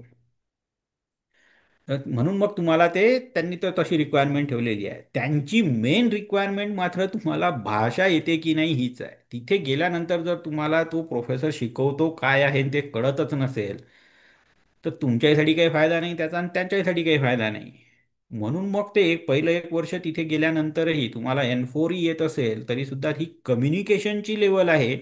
तुम्हाला शिक्षणासाठी लागणारं जे काही जॅपनीज आहे ते पहिलं वर्ष तुम्हाला ती भाषा शिकवण्यात येईल. मग त्याच्या पुढे तुम्ही तुमचं शिक्षण घ्याल, असा तो फॉर्मॅट होता. सुनील सदांशी, बोला सर. अनम्यूट करू शकता तुम्ही. नमस्कार सर. हां बोला सर. जय भीम म्हटलं सर. हां जय भीम ना सर, बोला ना, प्रश्न काय आहे सांगा. म्हटलं लॉ झालेला असलं तर संधी आहे का तिथं? आता सर कसं आहे, तुम्ही लॉ केलेला आहे, तुमचा लॉ हा हो इंडियन लॉवर बेस्ड आहे. हो हो हो. हां तिथले लॉ वेगळे असतील सर. बरोबर बरोबर. हां मग तुम्हाला तिथे जाऊन जर लॉ मध्येच कार्य करायचं असेल तर तिथले लॉ शिकावे लागतील की नाही. हो हो हो. मग ती जर शिकायची तुमची तयारी असेल सर तर निश्चितच संधी आहे. पण सर एज फॅक्टर आता माझं 40 समजा रनिंग आहे तर तेवढा वेळ तर नाही आता नाही एज्युकेशन आता घेऊन. वेळेचा फॅक्टर सर माझा नाही आहे. त्यांचा रिक्वायरमेंट आहे ती, मी त्याला काही करू शकत नाही. तुम्ही प्रयत्न हो करून बघू शकता किंवा इतर कुठल्या याच्यासाठी जाऊ शकता. 40 म्हणजे तुम्ही अगदीच काही म्हणजे त्यांना 35 पर्यंत शक्यतोवर ते कन्सिडर करतात, 30-35 पर्यंत. पण तरी सुद्धा तुम्ही एक हा हे करू शकता. पण age is going to be a factor, I can tell you that. बरोबर. सर मग आपण ह्या ऑनलाईन क्लासेस मधून परफेक्ट होऊ शकतो का आता ऑफलाईनच चांगलं असतं? करणाऱ्यावर आहे सर. या वयामध्ये जर तुम्हाला एक वेगळी पूर्ण वेगळी भाषा जर शिकवायला सांगितली की ज्याचा तुम्ही आतापर्यंत कुठल्याही भाषेशी काही एक संबंध नाही, तर तुम्हाला ती भाषा शिकणे कठीण होईल की नाही. हो हो हो. हा मग ही तशा लेवलची गोष्ट आहे. आता ही अशी कठीण असणारी गोष्ट तुम्ही किती वेळ देऊन शिकू शकता. दिवसातले 5 दिवस तुम्ही, आठवड्यातले 5ही दिवस तुम्ही त्या भाषेसोबत 2-2, 3-3 तास घालवू शकता का. तशा प्रकारे हो तुम्ही हो. शिकू शकता का. तितकं तुमचं स्वतःचं सेल्फ डिसिप्लिन ठेवून तुम्ही शिकू शकाल काय. भाषेसाठी जे काही ज्ञान आहे ते ऑनलाईन अवेलेबल आहे की हां या शब्दाला हे हे म्हणतात, अशा प्रकारे प्रोनाऊन्स करायचं आहे, अशा प्रकारे त्याचं उच्चारण करायचं आहे, अशा प्रकारे त्याचा वापर करायचा आहे. अशा प्रकारचं जे काही शिकवण्याच्या जे काही हे असतील ते तुम्हाला ऑनलाईनच्या लेक्चरमध्ये मिळतील. पण आता हे पुढे फॉलोअप करणं हे तुमची जबाबदारी राहणार आहे. तुम्ही जर तितके डिसिप्लिन नाही राहू शकलात तर तुम्हाला ही भाषा काही लवकर अवगत नाही करता येणार. आणि मी सांगितलं त्याप्रमाणे की तुम्हाला पहिले 18 महिनेच ही फिजिकल प्रेझेन्समध्ये राहून जास्त एफर्ट टाकून शिकण्यासारखी गोष्ट पडणार आहे. कारण त्या एक्झाम पास नाही केल्या तर सर ते तुम्हाला भाषा येते म्हणून मान्य नाही करत ना. नाही. हम्म. ठीक आहे सर, थँक्यू. ठीक आहे, थँक्यू सर. हां पंकज, बोला सर. हे जी एक्झाम आहे हे कुठली एजन्सी इंडियामध्ये कंडक्ट करते की जपानमधूनच ती ऑनलाईन घेतल्या जातं? नाही नाही, ही एक्झाम इंडियामध्येच कंडक्ट केल्या जाते. They are conducted okay. With or in association with the Japanese embassy. That's my understanding sir. Somebody else may be able to tell you more on that. परंतु ओके. ज्या पण संघटनेतर्फे ही एक्झाम कंडक्ट केल्या जाते त्याला Japanese गव्हर्नमेंटची मान्यता आहे. ठीक आहे. त्याच्यामुळे ओके. तुमच्याकडे या ओके. हे जर सर्टिफिकेट असतील N5 आणि N4 क्लिअर केल्याचे, तर दे वुड बी हं. Accepted. That's what it means basically. तुम्ही जे क्लासेस बद्दल जे बोलले आता जपानीज लँग्वेजचे ते ऑनलाईन स्वरूपात विकेंडला किंवा डेली बेसिसवर अवेलेबल आहे? सर आता हे आमच्याकडे आम्ही रेकॉर्डिंग करून ठेवलेली आहे. ठीक आहे. आमच्याकडे हे जेव्हा क्लासेस चालायचे अजूनही ऑनलाईन चालतात आपले, आठवड्यातनं एकदा तुम्ही ते हं. त्यावेळेसच्या प्रेझेंट राहून अटेंड करू शकता. परंतु ओके. जुने झालेल्या क्लासेसची रेकॉर्डिंग अवेलेबल आहे, ती तुम्ही वारंवार वारंवार पाहून त्याच्यातनं शिकू शकता. पण ज्या पद्धतीने मी ओके. सांगितलेलं आहे की हे असं स्वतः शिकण्यासाठी तुम्हाला जे डिसिप्लिन पाहिजे ते खूप गरजेचं हं. असणार आहे आणि हे कठीण पडतं. या वयामध्ये दुसरी कुठली भाषा शिकायची जी आपल्या ओळखीची नाही आणि हं. हं. जवळपासही नाही, समजा जवळपासही ओळखीची नाही, तर फार कठीण पडतं. हं. हा एक जर का तुम्ही प्रॉब्लेम सॉल्व्ह करू शकलास तर मग हं. मात्र तुम्हाला जास्त त्याच्यामध्ये हे होऊ शकतं. आता या दोन पंकज मला एक्झाम्स असं. फक्त हां सर. अजून एक्झाम्स विषयी माहिती द्यायची होती ही, की या एक्झाम्स दर 6 महिन्यांनी होतात. ठीक आहे. ओके. ओके. डिसेंबरला होतं एक, आणि एकदा होते जूनला, जूनच्या शेवटी डिसेंबर, हम्म, अशा दोन ह्याच्यामध्ये. हम्म, हम्म, आणि या हम्म. अशा एक्झामच्या पिरियडला टार्गेट करूनच आपण नवीन बॅचेस चालू करतो, ज्या बुलढाण्याला आपल्या चालू आहेत त्या, किंवा आता इथे चालू आहेत त्या, पुण्याला चालू आहेत त्या, तळेगाव दाभाडेला, राईट.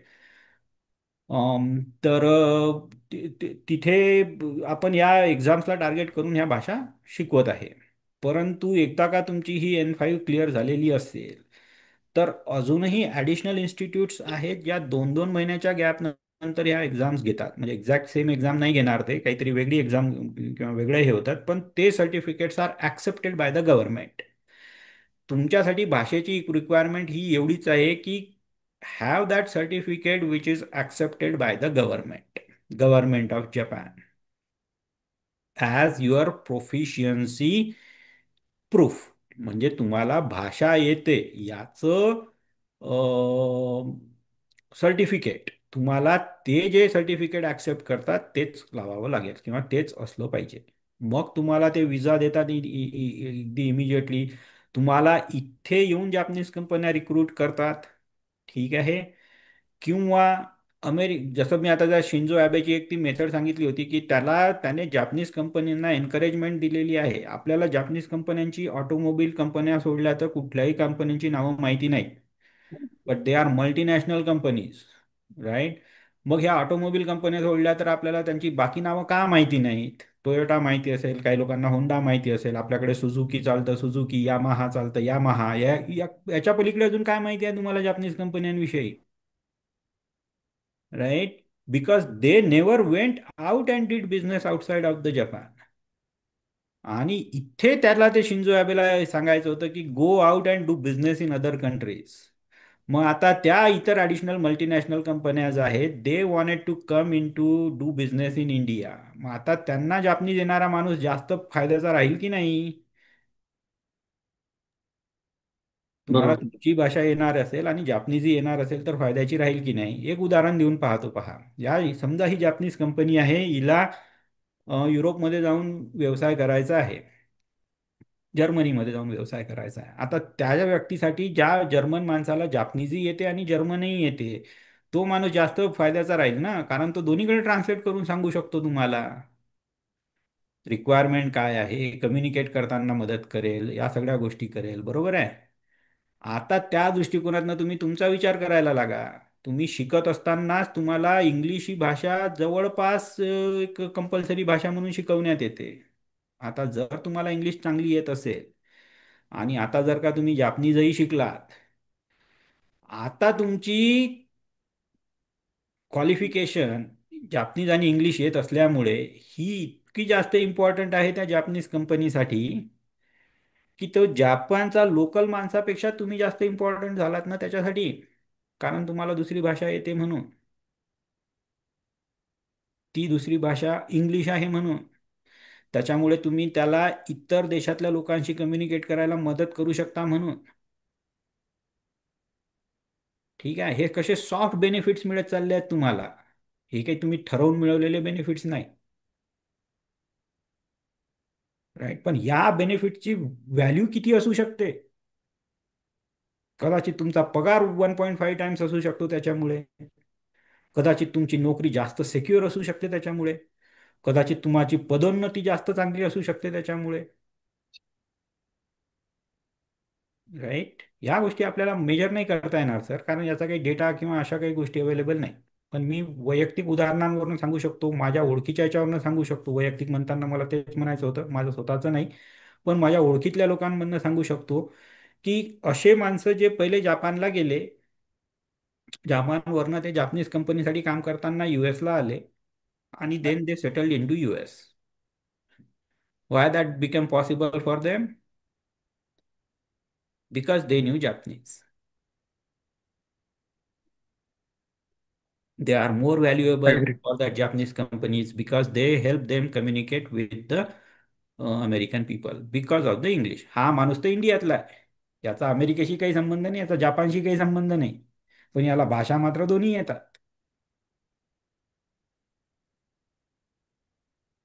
कळताय सर? म्हणजे असे हे ॲडिशनल बेनिफिट्स, तुमचे सॉफ्ट बेनिफिट्स कसे हो, तुमच्या हो, हो. कामी येऊ शकतात आणि ते किती महत्वाचे असू शकतात. आजची तुमची रिक्वायरमेंट मात्र तुम्हाला जापनीज आली पाहिजे एवढीच आहे. दुसरी काही रिक्वायरमेंट मागत नाहीत ते. आणि असा कुठलाच जगातला कुठलाच प्रगत देश नाही जो म्हणतो फक्त की आमची भाषा येत असेल तर आमच्याकडे या, तुमच्या शिक्षणाचा खर्च आम्ही करतो. ठीक आहे, स्कॉलरशिप्स देतो तुम्हाला, नोकऱ्या देतो तुम्हाला, आणि with good facilities, without much of a chance of labour exploitation. अजून अजून काय तुम्हाला मिळायला पाहिजे आहे. ठीक आहे, फक्त फरक कुठे पडतो सर, की काही ठिकाणी असं होऊ शकतं, म्हणजे आता विशेषतः ज्या क्षेत्रामध्ये तुम्ही काम करता तिथे ती माणसं जमिनीशी खूप रुतलेली आहेत, जुळलेली आहेत. त्यांच्यासाठी तो फॅक्टर की अच्छा माझी माझी जागा, माझं शेत, माझी भूमी सोडून जाऊ काय दुसरीकडे, हा जास्त मोठा हर्डल असणार आहे. Mentality. Mental mental factor, mental agree. Block. Hmm. Hmm. As long as we are able to kind of work through these things, sir, other things are very easy then. All they need is Japanese language. We are able to teach you. We have locations where you can go and see it. मी थोड्या वेळानंतर यांना बोलायची संधी देईल sir, आपले जे बोटरीचे बुलढाण्याचे जे members आहेत त्यांना. हो. जर का तुमच्याकडे तुम्ही 8-10 मुलांची बॅच तयार करू शकत असाल, जे जायला तयार असतील, हम्म. तिथे जाऊन शिकायला तयार असतील. आता आज जून 1 चालू झालेला आहे, आपली नवीन बॅच तिथे बुलढाण्याची चालू झालेली असेल किंवा होतच असेल. ठीक आहे, तुमचे जर मुलं तिथे जायला तयार असतील तर तुमच्या मुलांचा राहण्या खाण्याचा खर्च आम्ही आंबेडकर असोसिएशन ऑफ नॉर्थ अमेरिकेतर्फे करू शकतो. ते तिथे जाऊन त्यांना अंदाजे किती फीस द्यावी लागेल सर? आता सर, आता फीस तर नाही आहे ना. मी तुमच्या राहण्या खाण्याचा खर्च करत आहेत, तिथे शिकवायचा खर्च हम्म. ते करत आहेत बोटरीवाले. आता अजून काय करायला पाहिजे ओके सर? ओके, मग अजून अजून बरोबर आहे. ठीक आहे. मला फक्त नाही तुमचं मला काय. डेडिकेशन ठेवून तुम्हाला तिथे येऊन शिकायचं आहे. आता माझ्याकडे हे पूर्वी क्लासेस ओके. आमचे लिबर्टी म्हणून आमची एक अजून एक संघटना होती, लिबर्टी क्लासेस म्हणून, ज्यांच्यासोबत आम्ही असोसिएशन हम्म. करून होतो. त्यांचे हम्म. नागपूरलाही क्लासेस चालायचे. आता मला माहित नाही त्यांचे क्लासेस चालू आहेत की नाही ते तर. बट आय कॅन टेल की Bo Tree in Buldhana is doing excellent. आपल्या बुलढाण्यामधनं 8-10 लोक जापानला गेलेले आहेत. ठीक आहे, आपल्याला बुलढाण्यामध्ये, बुलढाण्याच्या सेंटरला आपल्याकडे तिथे जापनीज कंपन्या येतात हे करायला. ठीक आहे. तर ते ऑनलाईन क्लासेसची लिंक थोडं शेअर कराल आम्हाला. हो आणि सर, मी बाकी इन्फॉर्मेशन तर मी तुम्हाला देतोच ती, की अच्छा हो हे हो. कुठे अवेलेबल आहे. आणि पण आय विल स्टील आणि इन्सिस्ट, मी अगदी असं म्हणजे हो. याने सांगेल तुम्हाला, वजन देऊन सांगेल हम्म. किंवा असं जोरदार याच्याप्रमाणे सांगेल की तुम्हाला हे इन प्रेझेंट शिकणं भाषा जास्त चांगलं होईल. ओके. ठीक आहे. मी बघतो सर मुलांना कन्व्हिन्स करून.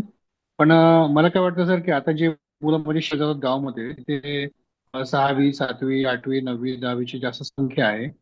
10वी 12वीची मुलं थोडीशी कमी अट्रॅक्ट होत आहे टीचिंगकडे तिथे गावामध्ये. आता आपण बघतो की जसं मेट्रो सिटीमध्ये जसं मुंबई झालं, बँगलोर झालं, पुणे झालं, इथं स्कूलच्या करिक्युलम मध्ये भाषेचं एक ऑप्शन असते. जसं फ्रेंच असते, पर्शियन असते, पाली असते, संस्कृत असते, असे ऑप्शन असतात. तशाच प्रकारे आपण इथल्या मुलांना आतापासून जे 6वी 7वी ते मुलं आहेत, आतापासून यांना संडे टू संडे समजा ऑनलाईन ते समजा तरी ते ही लँग्वेज आता शिकायचा प्रयत्न जरी केला तर पुढच्या 2-3 वर्षामध्ये 10th पर्यंत मला वाटते they can something they can acquire about the Japanese हो लँग्वेज. निश्चितच सर, ठीक लहान आहे मुलं तो. लवकर शिकतात हो हेही हो. बरोबर आहे. आणि जर डेफिनेटली. तुमच्याकडे हो हो. तशी, तसं, कारण भाषा एकदा का आता हे अवेलेबल केले आम्ही ऑनलाईन, हे जे काही आहेत ते, तर हे कोणीही हो वापरू शकतं, कोणीही शिकू शकतं. हो. म्हणजे हो. नवीन ज्याला शिकायचं आहे त्या कोणीही तसं शिकू शकतं. तर आपल्याला ते करता येईल सर. बिलकुल बिलकुल. मितेश आहे ऑनलाईन? मितेश, तनुजा. एक 2-3 लोकांचे हात वर आहेत सर. त्याच्या अगोदर मला एक चार्ट आता मधला प्रश्न विचारून घ्या. घ्यायचा आहे. अनिकेत मेश्राम, हो हो. तुम्ही अनम्यूट करू शकता का?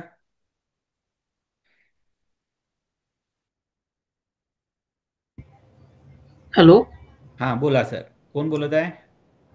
मी अनिकेत मेश्राम बोलतोय. हां बोला सर. हां, काय प्रश्न होता सर तुमचा, चॅटमध्ये काय सांगितलं तुम्ही? हां. माझी बहीण आहे ती, तिने हॉटेल मॅनेजमेंट केलं आहे आणि सध्या ती एका कॅफेमध्ये जॉब करत आहे. तर ॲज अ वर्किंग प्रोफेशनल कशा संध्या आहेत तिथे आणि काय करू शकतो आपण आणि म्हणजे तुम्ही एक उदाहरण दिलं, की सुरुवातीला जाऊन तिकडे काही लो लेव्हल कामं करायची. But she is a working professional now. तर तिच्यासाठी तिथे म्हणजे लँग्वेज वगैरे ती शिकेल समजा. तर मग त्याच्यापुढं मग कशा रोजगाराच्या संधी वगैरे असतील त्याच्याबद्दल थोडीशी गाईडन्स करतात? हां, आता सर मी जे काही लो लेवलचे जॉब्स म्हणालोत ना, तर त्याच्यामधला एक हा हॉटेल मॅनेजमेंटशी रिलेटेड पण आहे. ठीक आहे, म्हणजे जेणेकरून वेन एव्हर तुमच्या आता हॉटेल मॅनेजमेंटमध्ये जेव्हा लोक शिकतात, तर याच्यामध्ये एक कुझिन एक पार्ट असतो, हॉस्पिटॅलिटी एक पार्ट असतो, राईट? तर या हॉस्पिटॅलिटीमधले जे काही जॉब्स असतात ना, those are kind of low level jobs in my view, right? तर तुम्हाला ह्या अशा प्रकारच्या संधी निश्चितच आहेत तिथे, आणि ह्या संधी फक्त इथेच आहेत असं नाही, इतरही देशांमध्ये या संधी होतात available, right? Australia, UK, European Union वगैरे वगैरे, न्यूझीलंड, इथे पण तुम्हाला अशा प्रकारे हॉटेल मॅनेजमेंटशी रिलेटेड संधी उपलब्ध होतात. त्याच्या कम्पॅरिझनमध्ये तुम्हाला जापानच्या संधी ह्या जास्त सिक्युअर आणि जास्त चांगल्या असतील with respect to the minimum wage, labour protection, labour law protection, things like that. Of course what would be needed is a Japanese language. आता तुम्ही ती कॅफेमध्ये काम करते, शेफ म्हणून काम करते म्हणतात, कुठल्या ठिकाणी आहे, नक्की कशा प्रकारची अरेंजमेंट आहे ही, how much she make now versus how much she can make later. आता पुढच्या संधी आपण काय, why can't she start Indian restaurant in Japan, और whatever restaurant she wants to run, right? कुठल्याही या ज्या काही डेव्हलप नेशन असतात ना, इथे लोकांना पैसा भरपूर असतो, त्याच्यामुळे ते बाहेर खाणे हे त्याचा एक पार्ट होऊन जातो, आयुष्याचा एक पार्ट होऊन जातो, आणि वेगवेगळे कुझिन ट्राय करणे हा एक पार्ट होऊन जातो. So if she can run that business in that country, whatever restaurant she gonna run, she's gonna be a business owner now. Will she have more opportunity than a regular worker? Yeah, she's taking more risk too. Sure, right? But that's how you grow. भाषा शिकणे मात्र ती रिक्वायरमेंटच आहे sir. तिच्याकडे 2 certificate असणं गरजेचंच आहे. Okay. Thank sir. Thank you very much sir. Sandeep, तुमचा हात वर आहे सर, बोला. जय भीम सर. जय भीम. सर माझा आवाज येतो का? हो, येतो आहे सर. ऍक्च्युली मी थोडीशी माझ्याबद्दल इंट्रोडक्शन देतो. ऍक्च्युली माझं नाव संदीप सुशीला मोहन कांबळे. ऍक्च्युली मी प्रॉपर कोल्हापूरचा आहे आणि मी पुणे येथे सध्या लास्ट इयरला CSR नॅशनल केमिकल लॅबोरेटरी इथे लास्ट इयरला PhD स्टुडंट आहे, रिसर्च स्कॉलर. रिसेंटली माझं इंटरनॅशनल जर्नल पेप्टाइड केमिस्ट्रीमध्ये मी वर्क करतो. इंटरनॅशनल जर्नल पेपर पण ऍक्सेप्ट झाला ऑनलाईन. आणि मी फ्युचरमध्ये मॅक्झिमम युरोप किंवा वेस्टर्न कंट्रीसाठी पोस्ट डॉक्टरल रिसर्च मेडिसिनल केमिस्ट्रीमध्ये साठी फाइंड आउट करतोय. माझे मित्र वगैरे आहेत. जपानमध्ये पण माझे सिनियर्स वगैरे आहेत, ते वर्किंग करतात युनिव्हर्सिटीमध्ये. परंतु ते प्रिपेअर करत नाहीत की जापनीज लँग्वेज वगैरे. आज मला असं सेक्शन खूप आवडलं की तिथं आपण इन फ्युचरमध्ये थांबू शकतो का, किंवा generally after PhD post doc नंतर रिसर्च सायंटिस्ट किंवा मेडिसिनल केमिस्ट म्हणून पोझिशन असतात. त्याबद्दल अपॉर्च्युनिटी कशा असू शकतात, किंवा त्यासाठी जापनीज ही कंपल्सरी असावं लागेल का? बघा सर, मी एक एक जनरल स्टेटमेंट सांगेल. जपानमध्ये हं. आहात तुम्ही आणि तुम्हाला जापनीज येत ओके. नाही, ही गोष्ट ओके. तुमच्यासाठी काही खूप ॲडव्हान्टेजियस असणार नाही. नाही. Okay. Okay, that's given. Even if you go to Germany and you don't understand working German, it's not gonna okay. be beneficial for you. It may or okay. may not need for your work, right? परंतु yeah. जर्मनीमध्ये ते कदाचित तुमचं भागून जाईल, जपानमध्ये नाही भागणार. तुम्हाला भाषा खूपच त्यांच्या कल्चरमध्ये, त्यांच्या पूर्ण सिस्टीममध्ये ही भाषा इतकी रुजलेली आहे ना, आणि इतकी ॲडव्हान्स नेशन आहे, ॲडव्हान्स भाषा आहे त्यांची ही, हो. की ते मी सांगितलं मेडिसिन, इंजिनिअरिंग सगळं ते जापनीजमध्ये शिकतात. Space research, this that what ever it is. Okay. Okay. त्याच्यामुळे त्यांना दुसऱ्या भाषेची गरज पडत नाही. तुम्हाला आज मराठीमधनं कोणी मेडिसिन नाही शिकवणार, तुम्हाला इंग्लिशचे शब्द नाही. वापरावे लागतील. तुम्हाला होय. इंजिनिअरिंग नाही शिकवणार, तुम्हाला इंग्लिशचे शब्द वापरावे लागतील, राईट? तो कॉन्सेप्ट एक्सप्लेन करताना तो कदाचित मराठीचे शब्द वापरेल काही, राईट? हो. पण तो जे काही कॉन्सेप्ट आहे किंवा जे काही आहे, ती त्याच्यासाठी त्याच्याकडे मराठीत शब्द नाही आहेत. ऍक्च्युअल टर्मिनॉलॉजी किंवा सायंटिफिक वर्ड्स किंवा whatever the concept is or principles हो. Or, he has to use English for that. But that's not true with Japan or okay. Japanese. You have to understand that in that level, they are at a very different level as far as the language is concerned. माझे Correct? बरेच मित्र पण आहेत तिथे. ते म्हणत होते की जापनीज जर तुम्हाला येत असेल तर they are you are the more priorities for You are a prioritized person, I can tell you us. that, okay? And congratulations for your paper publications and everything else, right? If you are gonna do research in medicinal, these things, right? Other countries can या be more attractive places, especially या USA, okay? But USA being attractive place versus the immigration issues that या USA has, these two are very complicated issues, okay? I या would not ask you to come to USA where after 2 years of your research and everything else, now या you are not able to stay in USA because you don't have a visa, right? That's actually what sir I'm मी saying. I am the priorities to go to the Japan. Well culture also research culture also very nice. They are funding research well equipped, well laboratories also, and pharmaceutical industry also huge opportunity in Japan. So before that, I want to going. I need to give this exam, or after that, if I get any opportunity in Japan, then I will prepare for that.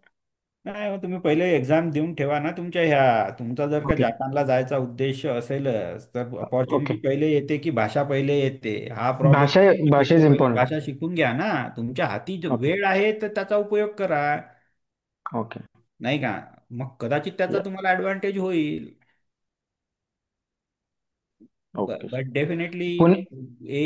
any nation especially in the field that you are in any या nation that supports more research is going to be something that's going to support your research they're going to pay you well for that या world class laboratories this that most of the European nations UK Australia USA would have that या right but या sir. medicine related research mostly it's going to be USA followed by maybe little bit in Europe, maybe then Japan. But they are जप good. They are not bad.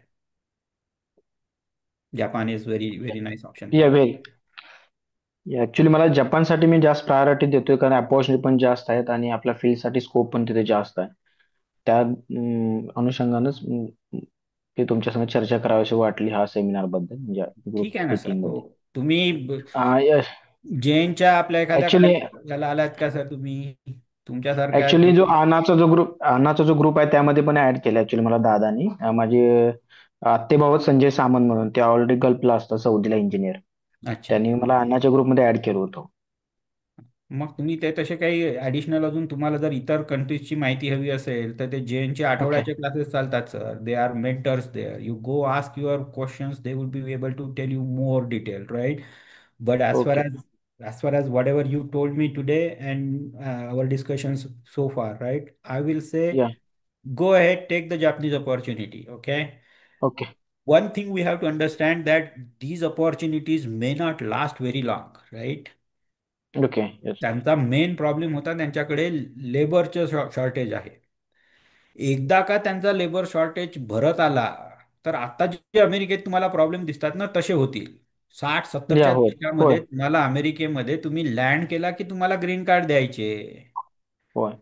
ठीक आहे कारण त्यांना लेबरची गरज होती world war 2 संपला होता लेबरचे शॉर्टेज चालू आहे सगळ्या गोष्टी चालू आहेत असं तसं राईट आता काय या. म्हणतात आता म्हणतात तुमचं एकदम मास्टर्स आणि पीएचडी झालेली असेल तरी सुद्धा तुम्हाला आम्ही ग्रीन कार्ड देऊ की नाही oh we have to see why त्यांचे क्रायटेरियाज वगैरे आहेत, म्हणजे त्यांची लिस्ट बदलला ना क्रायटेरियाज. आता वेळ या. बदललेली आहे रिक्वायरमेंट बदलत चाललेली आहे बदलले. ह्या इतर गोष्टी आपल्याला वेळेनुसार पाहिल्या पाहिजे की हं आत्ता याची संधी घेऊ शकतो का आपण now is the time then go do it okay okay. पण टेंटेटिव्हली माझे डिसेंबर या म्हणजे 6 ते 8 महिन्यामध्ये संपून जाईल हा आणि इथला दुसरं प्रोग्राम, म्हणजे ऍक्च्युअल. दुसरं दुसरं तुमच्या दृष्टिकोनातनं सांगतो आता हे थोडंसं वैयक्तिक होईल तुमच्यासाठी बट कीप इट इन हा सांग. माइंड राईट कसं होईल की you and your spouse if she gets a chance to work too will that not be good for your family she would have more chance to work if she knows Japanese and she goes to Japan.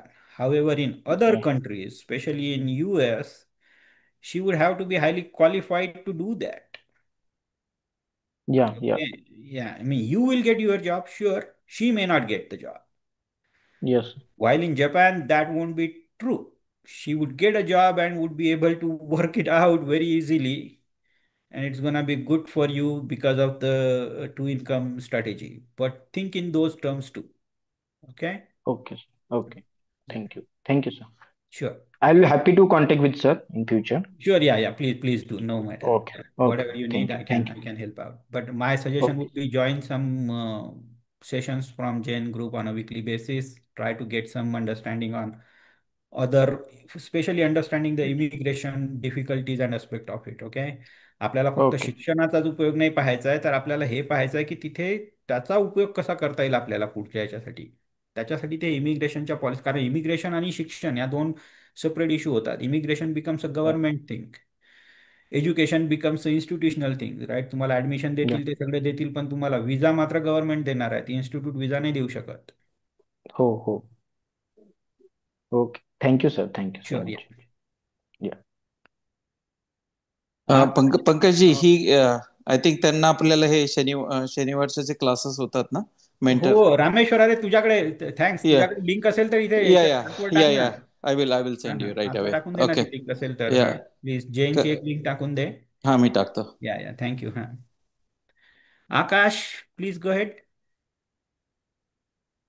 हा Jai Bhim sir. Jai Bhim.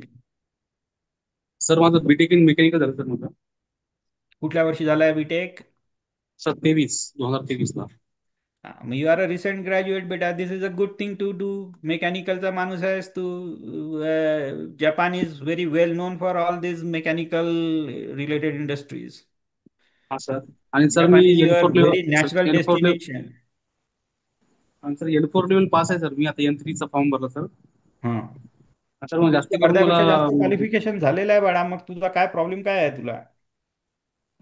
ते sir मला जास्त fluent म्हणजे आपले आता जपानमध्ये job पाहिजे तर तिथे जास्त फ्लुएंटली मला बोलता येत नाही फ्लुएंटली जापनीज. हम्म. सर मग काही तेच विचारता की सर काही जॉब मिळवायला काही प्रॉब्लेम येतो का काय तिथे इंटरव्ह्यू मध्ये जास्त फ्लुएंटली बोलता येणार नाही मला. हा इश्यू त्याचं होऊ काय करावं शकतो लागेल? अरे, पण नाही पण होऊ शकत. कुठल्या लेवलचा जॉब तू पाहता त्याच्यावर राहील ना हे depend, right. If you are looking or somebody where there is a more managerial work involved, hmm. Then you not knowing Japanese, हा तुझं जॅपनीज तितकं चांगलं नाही किंवा कम्युनिकेशन तितकं चांगलं नाही, तर तुला त्या मॅनेजरियल जॉबसाठी ते कन्सिडरच नाही करणार ना बाळ. हा ठीक आहे. परंतु जर हा सर. समजा तू you are just going at the engineering level, techie level, और अप्रेंटिस लेवल किंवा हम्म. इंटर्नशिप लेवल, हम्म. तर ते तुझं कम्युनिकेट नाही करता आलं तरी ते तितकं माइंड नाही करणार. अच्छा.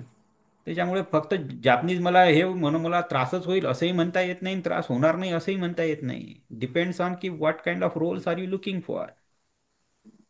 हा नाही तू तर सर मला त्या सर. ठिकाणी मॅनेजरियल इन्व्हॉल्वमेंट येईल तुला. तुझा जापनीज जर तुला व्यवस्थित कम्युनिकेट करता येत नाही, तर that's not a good fit ना.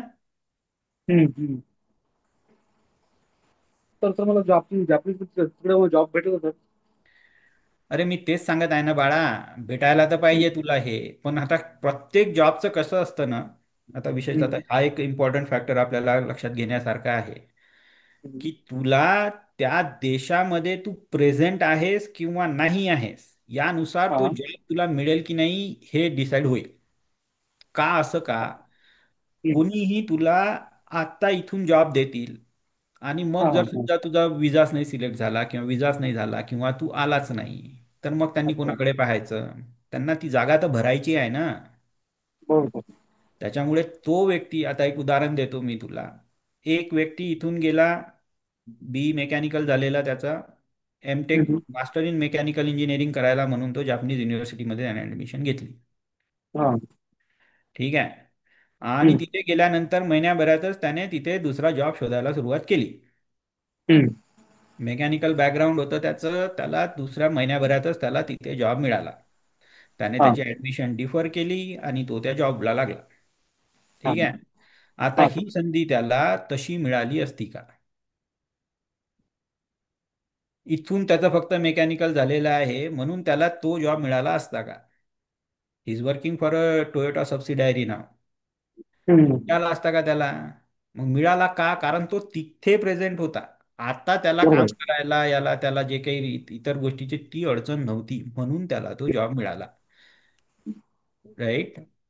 So okay you sir, have right. To kind of understand it in that way की हम्म. इथे प्रेझेंट असणं आणि इथून हा, जॉब मागणं याच्यामध्ये बराच फरक पडतो. बरोबर sir. Right. So how can you be present in that country. काय करायला लागेल सर? तुम्ही स्वतःला तिथे प्रेझेंट कसं करू शकता. तू जापानला जाऊ शकतोस काय. हा सर, पण सर मला सांगितलं सर की N3 लेवल पास केल्यानंतरही N3 लेवल पास झाल्यानंतरच ती जाऊ शकतो असं सांगितलं होतं. नाही ही सरांनी. रिक्वायरमेंट तर मला काही वाटत नाही. अरे तू N4च्या ह्याच्यावर तू विजा घेऊन जाऊ शकतोस पण now the cost is on you. Right. That might be a problem. Hmm. तुला इथून जर एखाद्या कंपनीने सिलेक्ट केलं तर मग ते तुझा खर्च बेअर करतील. राईट. Right sir. पण जर समजा तू स्वतः विजा घेऊन जायचं ठरवलं तर तू जाऊ शकतोस. जा ना 1 महिन्याभराचा जर तुला जापानला जाऊन राहण्या खाण्याचा खर्च जर तू करू शकत असशील हम्म. हम्म. within a month and a half time you should be able to find a job for yourself. Right sir. पण हे थोडं डिटेल बोलावं लागेल बाळा आपल्याला. हे अगदी असं हे करून चालता येणार नाही. ओके. हो, सो ओके बरोबर. Yeah yeah please get in touch with म्हणजे तू कोणाच्या टचमध्ये आहेस का. Do you know anybody from Bo Tree. नाही सर, माझ्या नाही. मित्रांनी मला लिंक सेंड केली होती. मी अण्णा ग्रुपमध्ये पण नाही आणि मला जास्त काही माहित नाही सर. अच्छा.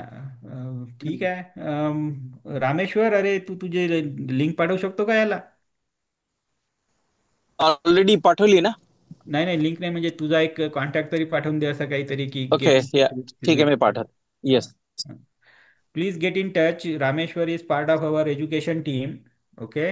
हा. So हा at sir. least that way you would be in touch. We would know whom to connect you.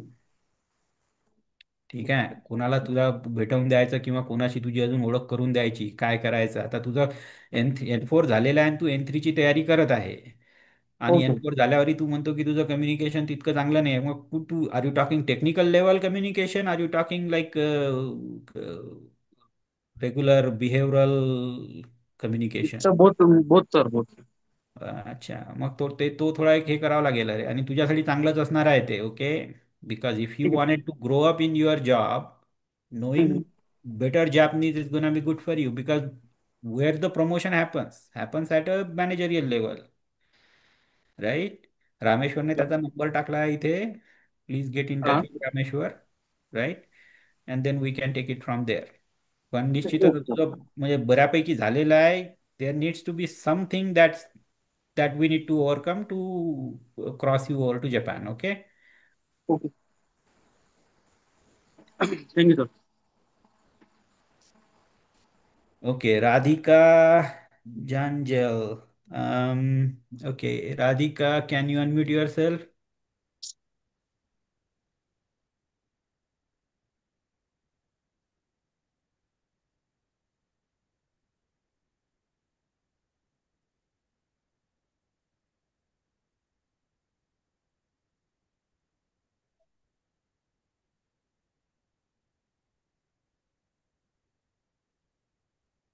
Okay. आपको हिंदी में चाहिए इन्फॉर्मेशन राधिका जी.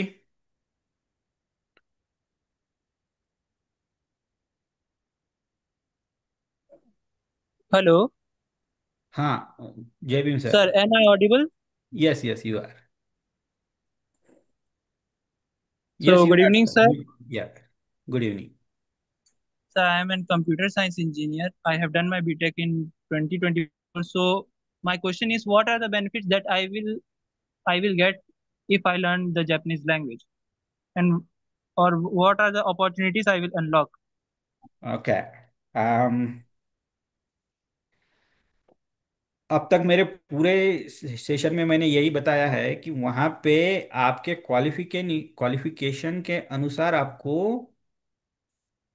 एम्प्लॉयमेंट अपॉर्चुनिटीज है. ठीक है. Okay. आपका बैकग्राउंड कंप्यूटर साइंस का है. Computer Yes, sir. साइंस के रिलेटेड आपको वहाँ पे जो भी जॉब्स अपॉर्चुनिटीज है मिलेगी. Right. That's a simple answer to that.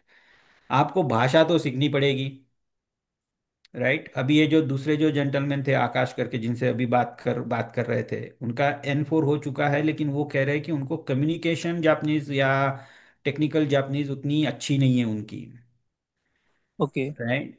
तो अभी क्या हो गया है कि अगर आपको मैनेजरियल रोल्स चाहिए या उस तरह के अगर रोल आपको चाहिए, तो आपको भाषा और कम्युनिकेशन लेवल की भाषा आना बड़ा ज़रूरी हो जाएगा। वो आपके लिए भी आन पड़ेगा वो। भला वो मैकेनिकल के बैकग्राउंड के थे, आप कंप्यूटर साइंस के हो, राइट। Yes, sir. वो आपके लिए भी आन पड़ेगा। लेकिन जब तक आप इसको लर्न कर सकते हो, समझ सकते हो, तो आप आपके लिए तो यही है ना जो अपॉर्चुनिटीज। अब जैसे देखिए, आप कंप्यूटर साइंस से करते हो, इंडिया में आपको जॉब मिल सकता है, मिलता है। आप अभी जॉब कर रहे हैं, ढूंढ रहे हैं, क्या आपकी सिचुएशन क्या है? No, sir. I am a student right now. You are a student right now, okay. तो आपको कंप्यूटर साइंस के बेसिस के ऊपर व्हाट इज योर एक्सपेक्टेशन? क्या आपको जॉब मिलेगा? 10 लाख, बारह Uh, लाख पैकेज होगा आपका annual? yes, sir. Okay. So in India that's not a bad package, right? Yes. Yeah, Japan is going to be maybe more than twice or thrice of that. Maybe 4 times, maybe 5 times. Okay, I don't know the Japanese salaries for computer science. I am comparing that based on how the US salaries are. Okay, US would be close to 7 to 8 times. Okay, sir. Okay, so I'm kind of reducing that by half and telling you that would be your Japanese, this one. I may be way off, but it's going to be better than for India for sure. Okay, Okay, sir. okay. But computer science, and especially like if you are interested in software and this and that, then India is becoming a exporting country for software, right? We export Yes, software. sir. So the opportunities in India from a technical point of view are better. From your numeration remuneration, right, आपको उसका मानधन कितना मिलता है, आपको उसका salary कितनी मिलती है, वो शायद कम रह सकती है इंडिया में, right. Okay, sir. Sir, and how can I learn the Japanese language? So I told about like there are a couple of things that we are doing. There are online classes that we have. You can attend one of those, but it will take your own dedication. Nobody is monitoring you, right? Okay, Else, sir. we are running some physical classes at couple of locations. You can join there. So, and where I will get the details about that? So we are sharing couple of numbers here. Get in touch with those people. Rameshwar Kishore also shared his number. Kishore is one of the Botry Foundation founder member, right? Wakode sir is there. He lives in Buldhana, Chikhli actually I think. Sir, तुम्ही चिखलीला असता की बुलढाण्याला?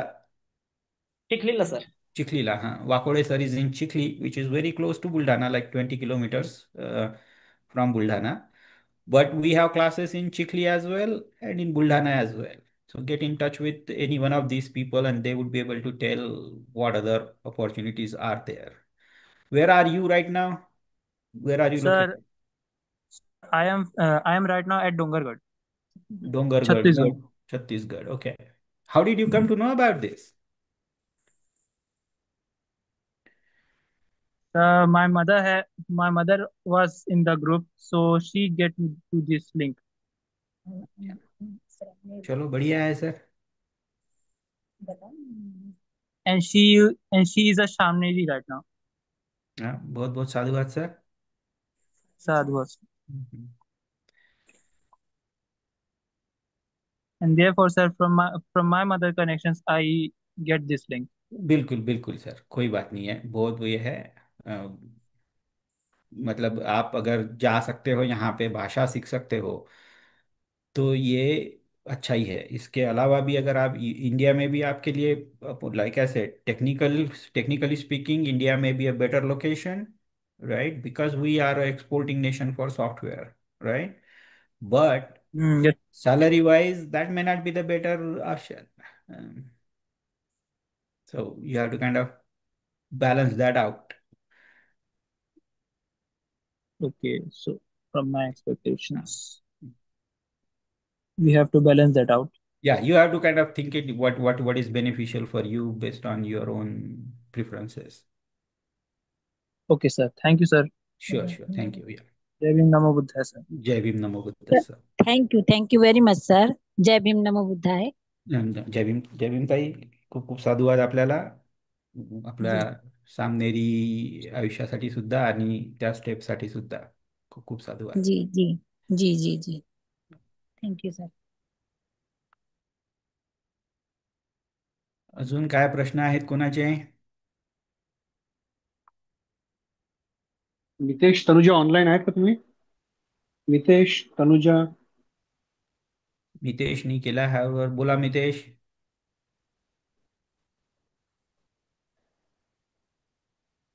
Mitesh speaker on करा. केलंय sir. Hello. हा बोला. विचारा, प्रश्न विचारा. Good evening sir. ऍक्च्युली माझा एक प्रश्न होता की जसं आता 10th किंवा 12th ची मुलं आहेत. हॅलो. हा बोला ना, बोला, ऐकतोय मी. हा सर. 10th आणि 12th ची जी मुलं आहेत ते जर म्हणजे जसं आता त्यांनी N4 क्लिअर केलं तर N4 क्लिअर केल्यानंतर त्यांना 1 वर्ष त्यांना तिथे ट्रेनिंग दिलं जाणार पर्टिक्युलरली लँग्वेजची. बरोबर ना सर? बरोबर आहे. हो. हा. आणि त्यांना घ्यायचं आहे हायर एज्युकेशन. तर त्या दरम्यान त्यांना म्हणजे तो 1 वर्ष पर्टिक्युलरली म्हणजे त्यांचं हायर एज्युकेशन चालू राहणार की 1 वर्षाचा त्यांना गॅप पडेल? हा सर, त्यांना गॅप पडेल जर एज्युकेशनच्या दृष्टिकोनातनं पाहत गेलो तर आपण.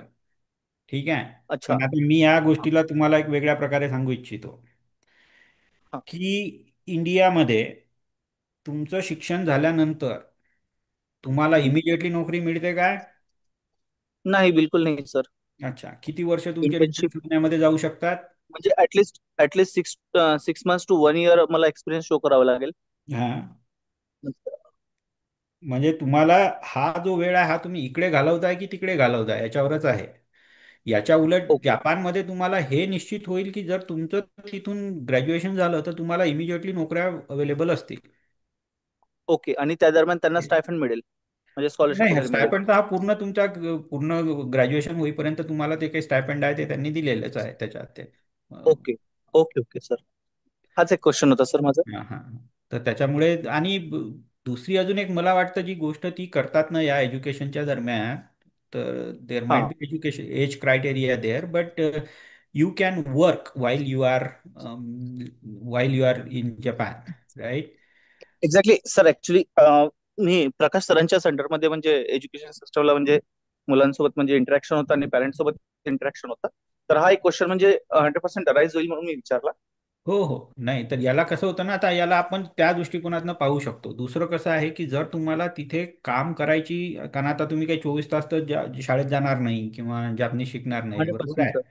येस. तर पहिल्या वर्ष जर तुम्हाला त्या दरम्यान जर तुम्हाला थोडं बहुत इकडे तिकडे काही काम करता आलं ना, तर मी एक कामाचं एक फक्त हा एक जनरल एक हे सांगतो इतर इतर ऑडियन्सच्या एक आम्ही येईल की हा जपानमध्ये तुम्ही अगदी मिनियल जॉब्स जे आहेत ना हा. तसे करून तुम्ही साधारणतः तुमच्या महिन्याच्या सॅलरी मधले 10-20 हजार रुपये वाचवू शकता तुमचा स्वतःचा खर्च वजा केल्या. ठीक बरोबर. आहे.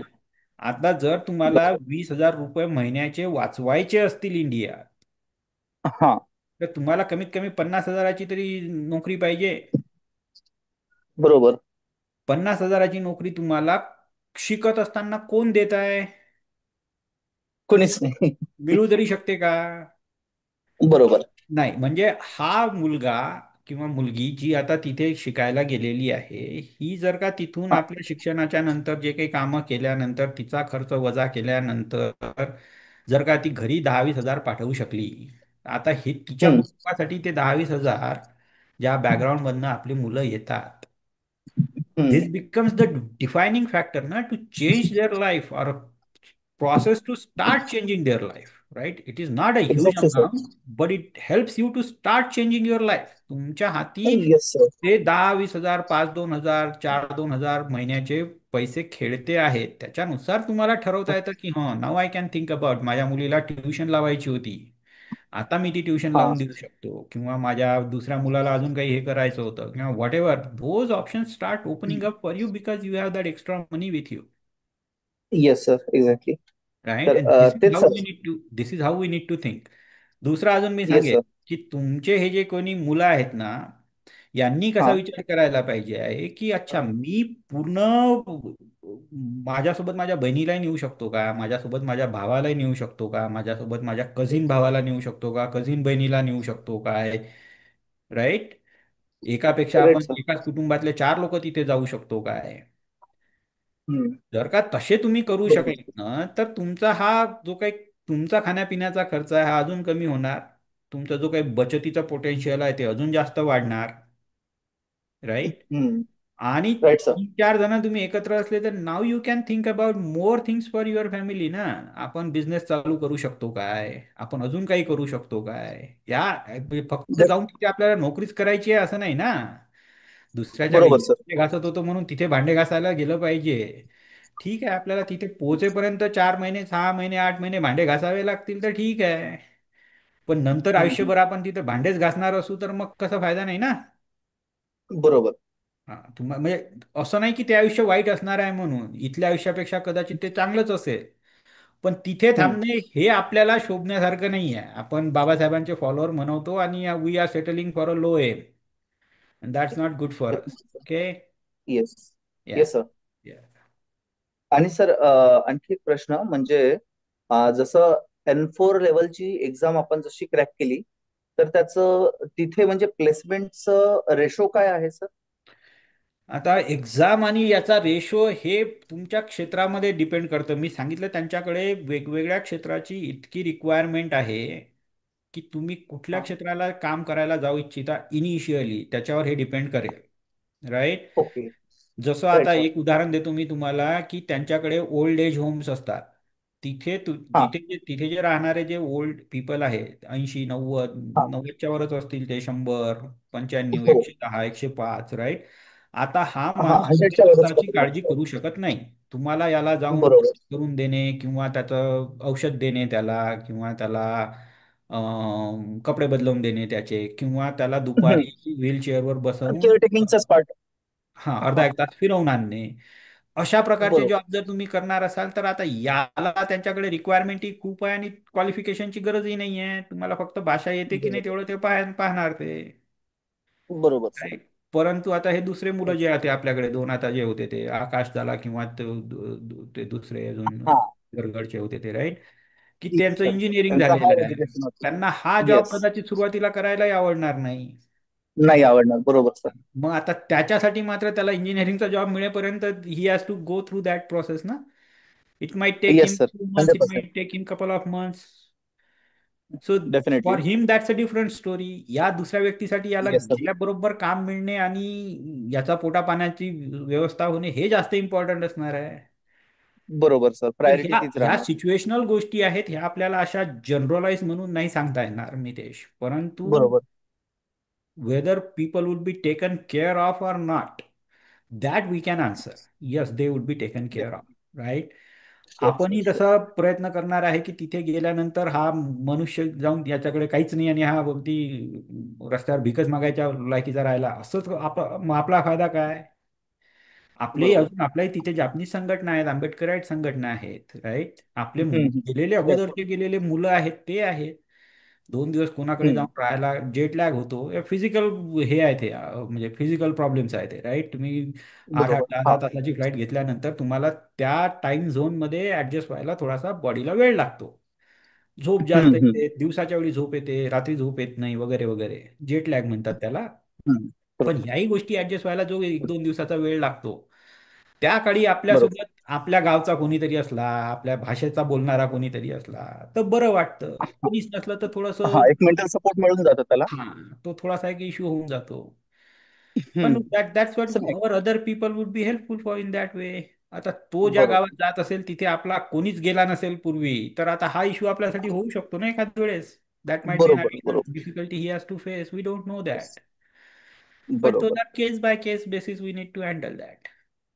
येस. आता हे जे होते सर प्रिव्हियस एक्झाम्पल्स जे आता आपल्या सोबत कनेक्ट झाले होते, हे कसे म्हणजे ग्रॅज्युएट आहेत, मेंटली प्रिपेअर्ड आहेत, मॅच्युअर्ड आहेत डिसिजन मेकिंग मध्ये.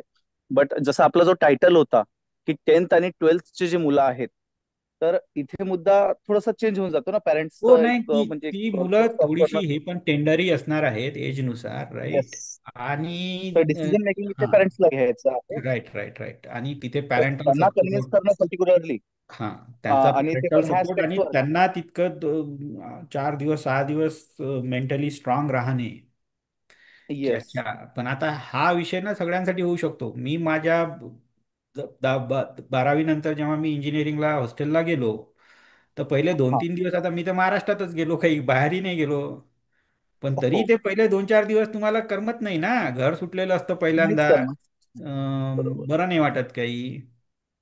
हम्म. हा तोच प्रॉब्लेम म्हणजे कुठलाही. थोडा जास्त एक्झॅबरेट होतो, कारण तुम्ही वेगळ्या देशातही असता म्हणून. बरोबर.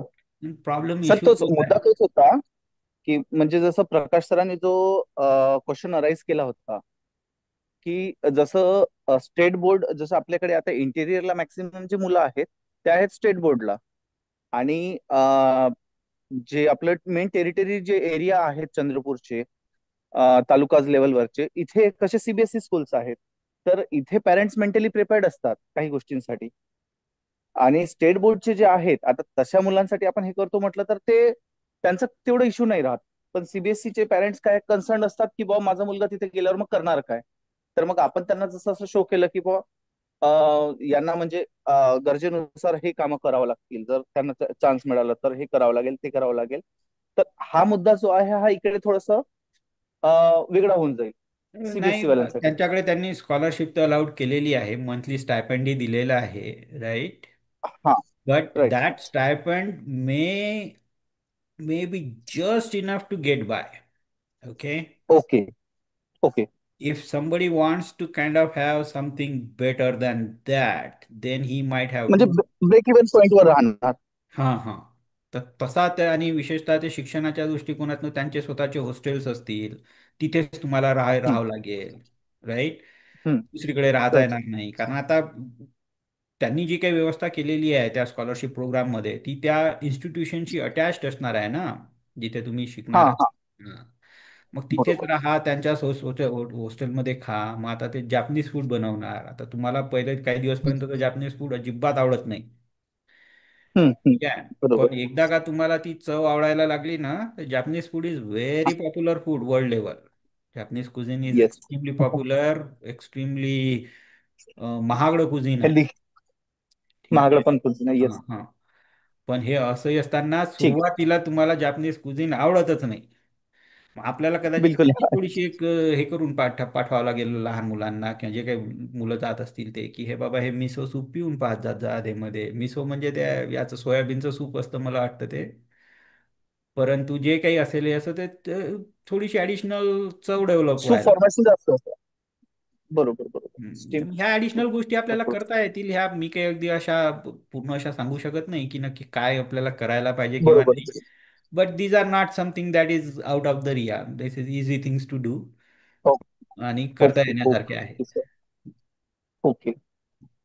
ठीक आहे ना सर. योगेश, तुमचा हा थँक्यू सर. क्वेश्चन आहे. हा हो, जय भीम. हा बोला योगेश. जय भीम सर.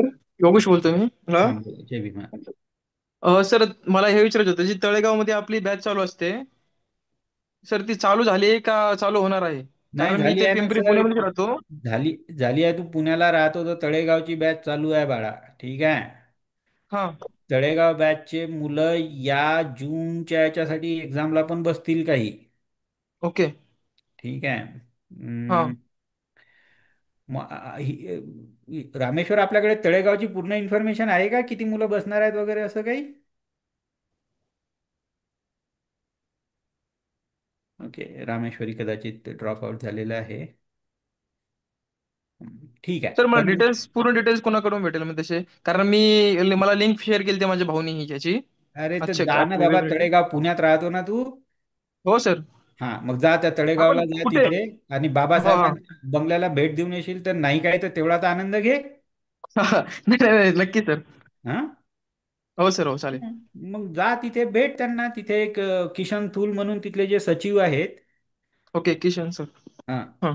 त्यांना जाऊन भेट. नाहीतर मग आता तुला जे 2 नंबर याच्यात शेअर केले होते ना, हो मी घेतलेत ते. हां हां. तर त्याच्यापैकी जर तू रामेश्वरला कॉल करशील ना, तर रामेश्वर तुला तिथे कनेक्ट करून देईल त्या थूल सरांसोबत. किंवा अजून काही तुला ॲडिशनल माहिती अगोदरच पाहिजे असेल त्या जायच्या अगोदर, तर घे. हम्म. पण आपल्याला काय, तिथल्या ती पुण्यात राहतो, बस पकडायची आहे, तुला तळेगाव दाभाडेला जाऊन यायचं आहे. नाही येस काही तर सर, चालेल, काहीच बाबा प्रॉब्लेम नाही. आपल्याला भेट दिल्याचा आनंद तर घेऊन येशील की नाही? हो हो हो, नक्कीच. हा, मग जा ना बाळ. जातो सर, जातो. हम्म. उद्या जातो मी. योगेश, यू कॅन मी पुण्यातच असतो. हा. मला कॉल करशील. मी नंबर शेअर करतो. ओके सर, नंबर शेअर करा तुमचा मला. हा, नंबर शेअर करतो. Yes sir, thank you sir.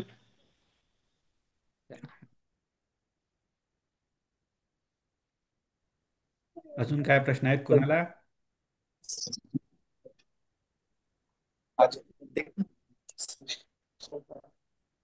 Session पैसे कल तो सबका एडवांस आ रहे हैं ना, कल मिलते हैं तुमको 500. अजून आहेत का काही प्रश्न कोणाला?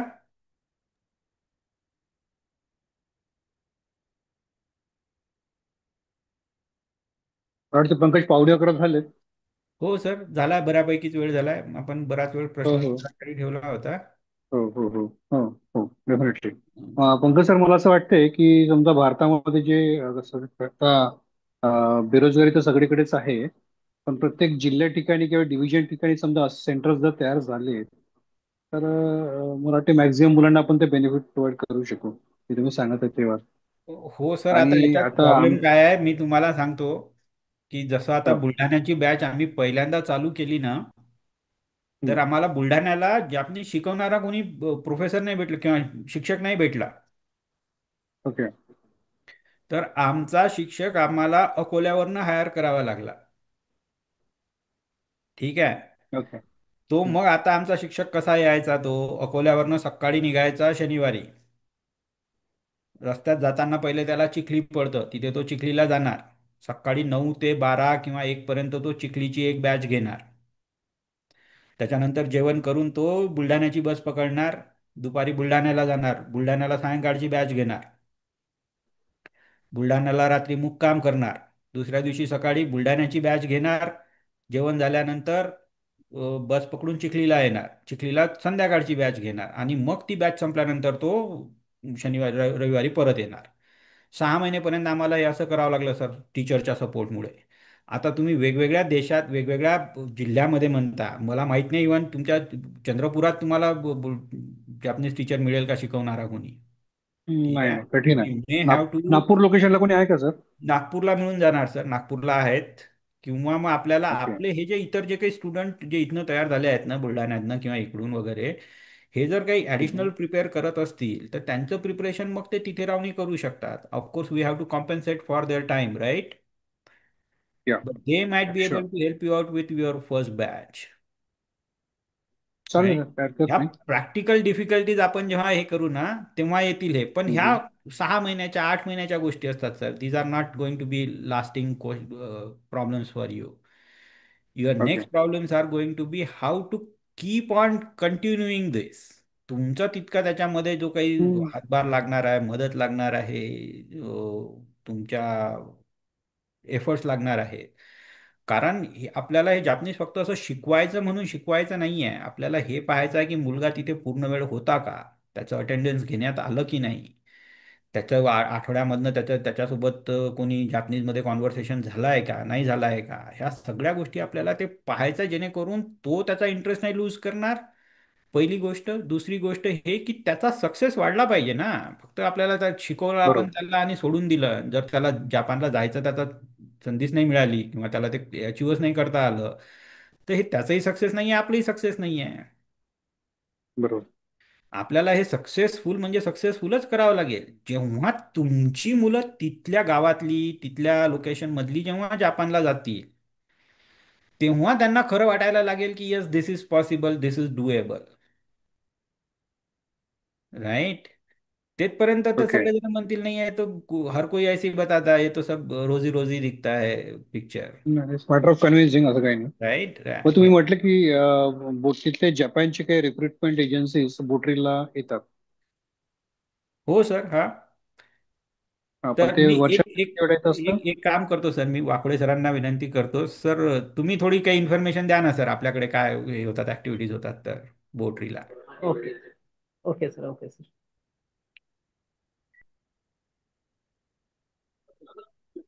सर्वांना जय भीम, नमो बुद्धाय. ओके. मी विजय वाकोडे, चिखली येथे प्रोफेसर म्हणून सध्या कार्यरत आहे. सोबतच जपनीज भाषा आणि ह्या ज्या जॉब ऑपॉर्च्युनिटीज आहेत त्या आम्ही बोटरी फाउंडेशनच्या मार्गदर्शनाखाली, सोबतच आणा फाउंडेशनच्या वतीने हे आम्ही सर्व कार्यक्रम या ठिकाणी घेत आहोत.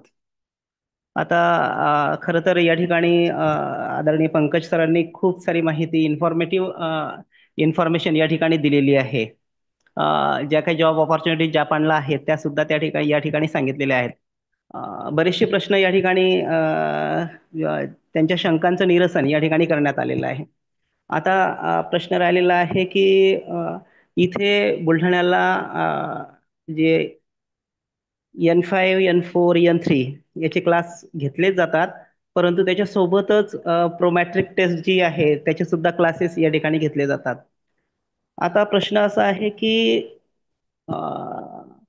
N5 झाल्यानंतर किंवा N4 झाल्यानंतर जॉबच्या कोणत्या ऑपॉर्च्युनिटीज आहेत, तर गव्हर्नमेंट ऑफ इंडिया आणि गव्हर्नमेंट ऑफ जापान यांचा एक TITP नावाचा एक MOU झालेला आहे, एक करार झालेला आहे. त्या कराराच्या अंतर्गत जो टेक्निकल इंटर्न ट्रेनिंग प्रोग्राम आहे त्याच्यासाठी आपण जी काही जस्ट 12वी झालेली मुलं आहेत किंवा ज्यांचं शिक्षण अर्धवट राहिलेलं आहे 12वी नंतर, अशा विद्यार्थ्यांना आपण त्या ठिकाणी TITPच्या अंतर्गत पाठवतो.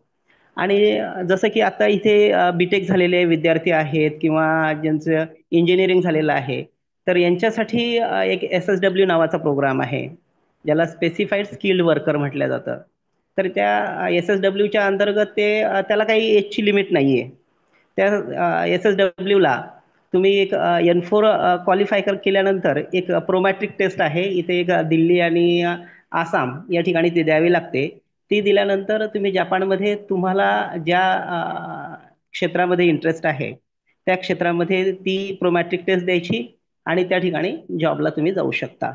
जसं की MBA झालेलं असेल तर त्याच्यासाठी आहे, हॉटेल मॅनेजमेंटचं आहे, किंवा त्याच्यानंतर ऑटोमोबाईल सेक्टरमध्ये किंवा हेल्थ केअरमध्ये जायचं असेल तर त्याची एक प्रोमॅट्रिक टेस्ट होते, किंवा ॲग्रिकल्चर सेक्टरमध्ये जायचं असेल तर ॲग्रिकल्चरची एक वेगळी प्रोमॅट्रिक टेस्ट होते N4 झाल्यानंतर. त्याला मात्र N4 क्वालिफिकेशन लागतं. सोबतच जसं की ह्या TITP आणि SSWच्या व्यतिरिक्त काही स्कॉलरशिप प्रोग्राम्स आहेत. जसे की आत्ताच आपण आपल्या 2 विद्यार्थिनी या काही इबाराकी प्रिफेक्चरला त्या ठिकाणी या स्कॉलरशिप प्रोग्रामसाठी त्या ठिकाणी पाठवलंय. तर तो स्कॉलरशिप प्रोग्राम म्हणजे 8 वर्षाचा कॉन्ट्रॅक्ट आहे. त्याच्यामध्ये पहिलं 1 वर्ष त्यांना तिथे N4 झाल्यानंतर तिथे लँग्वेज शिकण्यासाठी N3 आणि N2 ह्या एका वर्षामध्ये त्या ठिकाणी तिथल्या स्कूलमध्ये करायचे आहेत, इंटरनॅशनल स्कूलला त्या ठिकाणी करायचे आहेत. त्याच्यानंतरची 2 वर्ष जे आहेत त्यांना नर्सिंगचं ट्रेनिंग त्या ठिकाणी घ्यायचं आहे. आणि हे 3 वर्ष झाल्यानंतर त्यांना त्याच ठिकाणी परमनंट जॉब त्यांना त्या ठिकाणी मिळणार आहे. आणि सर्वात महत्त्वाचं त्याला तिथला PR सुद्धा मिळणार आहे. आणि त्यांना त्यांची फॅमिली सुद्धा त्या ठिकाणी घेऊन जाता येणार आहे. अशा प्रकारचा हा प्रोग्राम्स आहे. तर याच्यासाठी ह्या 2 विद्यार्थिनी गेल्या होत्या. ॲक्च्युअली आमची त्याच्यातली एक विद्यार्थिनी मात्र रिटर्न आली. एक विद्यार्थिनी त्या ठिकाणी आहे. तिला आता या पहिल्या वर्षामध्येच तिला 4 तास स्कूल करायची आहे आणि नंतरचे 4 तास तिला पार्ट टाइम जॉब त्या ठिकाणी अवेलेबल होणार आहे. तर त्या पार्ट टाइम जॉबमध्ये सुद्धा तिला जवळपास 1 लाख येन त्या ठिकाणी तिला पर मंथली राहणार आहे. म्हणजे जवळपास 50,000 ते 60,000 रुपये इंडियन रुपीजमध्ये ते राहणार आहेत. त्याच्यापैकी 30,000 पर्यंत तिचा खर्च होणार आणि 20-30,000 रुपये ती सहजपणे बचत करू शकते. तर अशा प्रकारचे प्रोग्राम सुद्धा आहेत. किंवा मग 12th नंतर मेक्स नावाची स्कॉलरशिप आहे, किंवा वेगवेगळे स्कॉलरशिप प्रोग्राम्स आहेत, त्याला सुद्धा तुम्ही ऍप्लिकेशन करू शकता. त्याच्यामध्ये जर तुमच्याकडे जर ही लँग्वेज असेल तर त्याचा जास्त बेनिफिट त्या ठिकाणी होतो. म्हणजे असे एकच प्रोग्राम्स आहेत, असे कितीतरी प्रोग्राम्स आहेत वेगवेगळ्या प्रकारचे विद्यार्थ्यांच्या स्कॉलरशिपच्या दृष्टिकोनातून आहेत, जॉब पाहिजेत असतील तर जॉबसाठी पण आहेत आणि तिथे समोरचं एज्युकेशन घ्यायचं असेल तर त्याच्यासाठी सुद्धा जापनीज गव्हर्नमेंट आणि जापनीज गव्हर्नमेंटने बऱ्याच प्रकारचे स्कॉलरशिपचे प्रोग्राम्स आयोजित करण्यात येत असतात. आता सध्या मेक्सचे फॉर्म आता जस्ट सुरू होते, मेक्स स्कॉलरशिपचे. त्याच्यामध्ये तुम्ही फॉर्म भरून त्या ठिकाणी सुद्धा तुम्ही पुढील एज्युकेशनसाठी जाऊ शकता, ज्यामुळे तुम्हाला त्या स्कॉलरशिपला गेलं तर तुम्हाला 5 पैसे खर्च करण्याची गरज पडत नाहीये. या खूप खूप छान सर, वाकोळे सर, तुम्ही अजून खूपच महत्वाची माहिती पुरवली. हे लोकांचे हेच जास्त प्रश्न असतात, त्याच्यामुळे खूप सुंदर. आणि वाकोळे सरांनी स्वतः जापनीज शिकले. अं, ते एक कौतुकास्पद आहे की त्यांनी जापनीज शिकून पुन्हा अजून या इतर प्रोग्रामची माहिती काढणे किंवा ह्या सगळ्या गोष्टी करणे. सरांच्या याच्याशिवाय आमचे बुलढाण्याचे क्लासेस चालणार नाहीत, मार्गदर्शनाशिवाय. तर तसं तुम्हाला कोणीतरी वाकोळे सर इथे लागतील, रामटेके सर तुम्ही होऊ शकता तसे. ही जी काही डेफिनेटली. महत्त्वाचे हे असतात ना सर, हे खूप गरजेचे पडतात, कारण आपला उद्देश हा समाजाची मदत करणे आहे. परंतु हा नवीन मार्ग आहे, इथे सगळ्या गोष्टी एका ढाच्यामध्ये होतील असं सांगता येत नाही तुम्हाला. वेगवेगळ्या प्रकारे वेगवेगळ्या माणसासाठी वेगवेगळ्या गोष्टी घडून घडून येतील. आपण एक जनरल गाईडलाईन म्हणून पाहता इथे की हां, जपानला जायचं आहे आणि जपानला जाऊन आपल्याला आपलं करिअर करायचं आहे. सगळ्या क्षेत्रामध्ये करिअर करता येतं. भाषा फक्त तुम्हाला गरजेची आहे. तुमचं काही शिक्षण झालेलं नसेल तरी सुद्धा तुम्हाला ही अपॉर्च्युनिटी अवेलेबल आहे. आणि ह्या ज्या गोष्टी आहेत, ह्या आपण ज्या बॅकग्राऊंडच्या स्टुडंट्सला टार्गेट करतो आहे किंवा मदत करू इच्छितो आहे, त्यांचं मोस्ट ऑफ द बॅकग्राऊंड हेच असणार आहे sir. If they are highly qualified and don't need help, then we wouldn't be even talking about these things, right? They are lacking in that. That's what we are trying to help. अजूनही आपल्याला याच्यामध्ये बऱ्याच काही गोष्टी अशा करता येतील की जिथे डिपेंडिंग ऑन की आपण आपली मॅन पॉवर किती अवेलेबल आहे आणि आपण कुठल्या कुठल्या गोष्टी करू इच्छितो. काही मुलांना आपल्याला ITIचा कोर्स करून घेता येईल. पूर्ण ITIचं सर्टिफिकेट नसलं तरी सुद्धा वेल्डिंग हे ते अशा प्रकारचे जे काही ॲडिशनल तुमचे जे काही स्किल्स असतात, which may be in need in Japan, which could come in handy in Japan, we can do that, things like that. पण हे डिपेंड करणार आहे, कारण आपल्याला एकाच ढाच्याप्रमाणे असं पाठवता येणार नाही किंवा तसं आपल्याला शोधून नाही काढता येणार. प्रत्येकाची आवड निवड वेगळी राहील, प्रत्येकाचं क्वालिफिकेशन वेगळं राहील. परंतु overall direction is the same. You learn the Japanese, go to Japan. Learn the Japanese, go to Japan. Okay sir, Nagpur लोकेशनला कोणी असेल तर मला थोडंसं व्हॉट्सअपला पाठवून द्याल नाव मी एखादं. नागपूरचं करतो सर. तुम्हाला मला हो हो, विचारावं कारण लागेल की नागपूरचं कोणी. चंद्रपूर. पण तुम्हाला टीचर ही तुमची महत्वाची गोष्ट येऊन पडणार आहे की टीचर हो कुठून हो हो मिळवायचा. आता आम्ही आमचे बुलढाण्याचे तुम्हाला प्रॉब्लेम सांगितले सर, राईट. हो. आणि विथ नागपूरला दॅट कोणी टीचर डिफिकल्ट. नाही का तुमच्याकडे? कुठे? नागपूर लोकेशनला कोणी आहे का टीचर तुमच्या ओळखीमध्ये? सर आहेत ना सर, लिबर्टी क्लासेसकडनं आपले हो नागपूरचे काही हो. हे चालायचे programmes. I just have to okay go check with okay. Them if they have anything going right now in Nagpur. परंतु तुमचे जर काही मुलं असे असतील की जे 6 महिने, 8 महिने, 10 महिने जाऊन जर तिथे बुलढाण्याला राहू शिकत असतील, राईट, तर आपण आपल्या संघटनेतर्फे 4 मुलांचा, 4-6 मुलांचा, 8 मुलांचा, 10 मुलांचा राहण्या खाण्याचा 6 महिन्याचा खर्च आपण उचलू शकतो, right. And we can tie it up to their exam being cleared and not cleared, something like that, right. आपल्याला फक्त लोकांना इन्सेंटिव्ह द्यायचे आहेत आणि त्याच्या अगेन्स्ट आपल्याला मेक शुअर करायचं आहे की दे फॉलो दॅट, राईट. तर चालेल सर, काय करणार मी काय करतोय, सेंटर्स आता जे माझे रन होतात 3 त्या ठिकाणी मी जाऊन त्यांच्या पॅरेंट्सशी वगैरे इंटरॅक्ट करतोय आणि जर ते कन्व्हिन्स झाले आणि पाठवायला तयार असतील तर well and good, will go with that. Will go definitely sir. आपल्याला आपल्या मुलांची मदत करणे एक हे आहे, त्याच्या मागे उद्देश तो आहे. आणि तुम्ही ज्या बॅकग्राऊंडमध्ये जाऊन मुलांची हे करताय, तर तिथे शाळाच नाही तर मग आता आपण इंग्लिश आणि जापनीज आणि इतर गोष्टी बोलतोय तर काय हे बरोबर करायचं बरोबर. त्याचं, हो की नाही? We can use a online platform for that, no problem. That we can take care. ऑनलाईनचं पण मला लिंक पाठवून द्या. I will just see that. Right right, मी थोडंफार तुम्हाला काही लिंक देता येईल आणि का या नाही. सगळ्या गोष्टी पाठवतो सर. तुम्ही रामेश्वरच्या टचमध्ये डेफिनेटली. आलात तर रामेश्वर तुम्हाला याची त्यांनी लिंक याच्यामध्ये पोस्ट केली होती. ओके. याच्यामध्ये. परंतु please get in touch with Rameshwar or you are in touch with me. We या. will share all this information that you need. Okay. आणि वाकोडे सरांनी त्यांचा नंबर दिला आहे इथे. या, किशोरने सेव्ह त्याचा केलं नंबर दिलेला आहे. हो. परंतु this is not just running one batch kind of thing sir. This is going to be a pretty multi year effort basically. आता बुलढाण्याची डेफिनेटली. हे चौथं इयर असेल, चौथं इयर असेल सर हे आमचं बुलढाण्याचं. 5वं असू शकतं. Yes sir. आणि आम्ही त्या कोविडच्या काळामध्ये चालू केलं हे. तर मग ते मास्क आणि हे ते अशा सगळ्या म्हणजे अत्यंत एक डिफिकल्ट एक सिच्युएशनमध्ये आम्ही आमच्या बुलढाण्याची पहिली बॅच तरी खूप कठीण्याने चालवली, राईट. पण त्याचे सक्सेसफुल रिझल्ट आम्हाला दिसतात आहे सर आता. आम्ही त्याच्या आमचे काही लर्निंगही आहे त्याच्यातनं की आमच्याकडे इतके इतके मुलं होते पण तितके मुलं जापनीज पास नाही करू शकले. तर का नाही करू शकले? तर याला कारण असं आहे की ते भाषाच इतकी वेगळी होऊन जाते ती की तुम्हाला ते जर तुम्ही एफर्ट घ्यायला तयार नसाल, कंटिन्युअस एफर्ट्स की त्या भाषेच्या टचमध्ये राहणे आणि ते एफर्ट्स घेत राहणे, तर तुम्हाला ती शिकायला कठीणच पडते. तर आपल्याला त्या गोष्टी करवून घेता आल्या पाहिजे मुलांकडनं. तो तुमच्यावर येऊन येऊन पडणारा ऍक्सेप्ट additional करतो. भार असणार आहे लोकल ऑर्गनायझर्सवर. बरोबर. The moment you are able to do that, sir, these other things will come and follow through. आपले जे काही तिथे जे काही बुलढाण्याला ज्या काही कंपन्या येतात आहे तिथे जाऊन आपले इथले शिकलेले मुलं जाऊन बसू शकणार नाही तिथे, असं नाही होणार. ते जातील तिथे ते इंटरव्ह्यू देतील. If they get through, definitely. Right. So बिलकुल. Those other things we can definitely do. मी तुम्हाला चालेल सांगत आहे चालेल. त्याप्रमाणे की तुमच्या मुलांच्या राहण्या खाण्याची म्हणजे आता आपल्याकडे हॉस्टेल नाही आहे तिथे, तर may be we will have to arrange rent a house or whatever it is, right?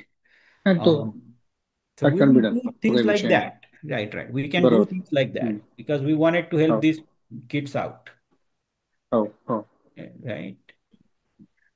चालेल sir. Thank you so much. Sure, sir. Thank you very much for the opportunity. Thank you. आणि काही लागलं तर मग मी टचमध्ये राहील तुमच्याशी हो व्हॉट्सअपवर हो, वगैरे. निश्चितच सर. तुमच्यासाठी मात्र वाकोडे सरांचा नंबर दिलेला आहे. गेट इन टच विथ हो वाकोडे. हो. मी या. He is local yes. There. झालं तुम्हाला वेळ मिळाला तर एकदा बुलढाण्याला जाऊन या, त्यांची सर. बॅच पाहून या, भेटूनही या. म्हणजे आपल्या वैयक्तिक भेटीगाठी डेफिनेटली. होतील, तेही छान छानच होईल. परंतु हो. तुम्हाला त्यांच्या बॅच चालवण्याचा एक अनुभव एक पाहता येईल स्वतःच्या डोळ्यांनी. तो एक कदाचित बिलकुल. तुमच्यासाठी चांगला हे होईल की अच्छा हां, एक्सपिरियन्स चांगला राहील तो की अच्छा काय काय करावं लागेल आपल्याला किंवा काय काय गरज पडेल एखाद्या वेळेस. इट्स नॉट नाही, समथिंग दॅट माझ्याकडे इज जे नॉट आता डुएबल मेंटर्स सर, आहेत. राईट. यू रन या ऑर्गनायझेशन या. दिस अँड दॅट. इट्स हो डुएबल. इट्स जस्ट हो दॅट वी नीड टू हो. maybe gain that extra insights.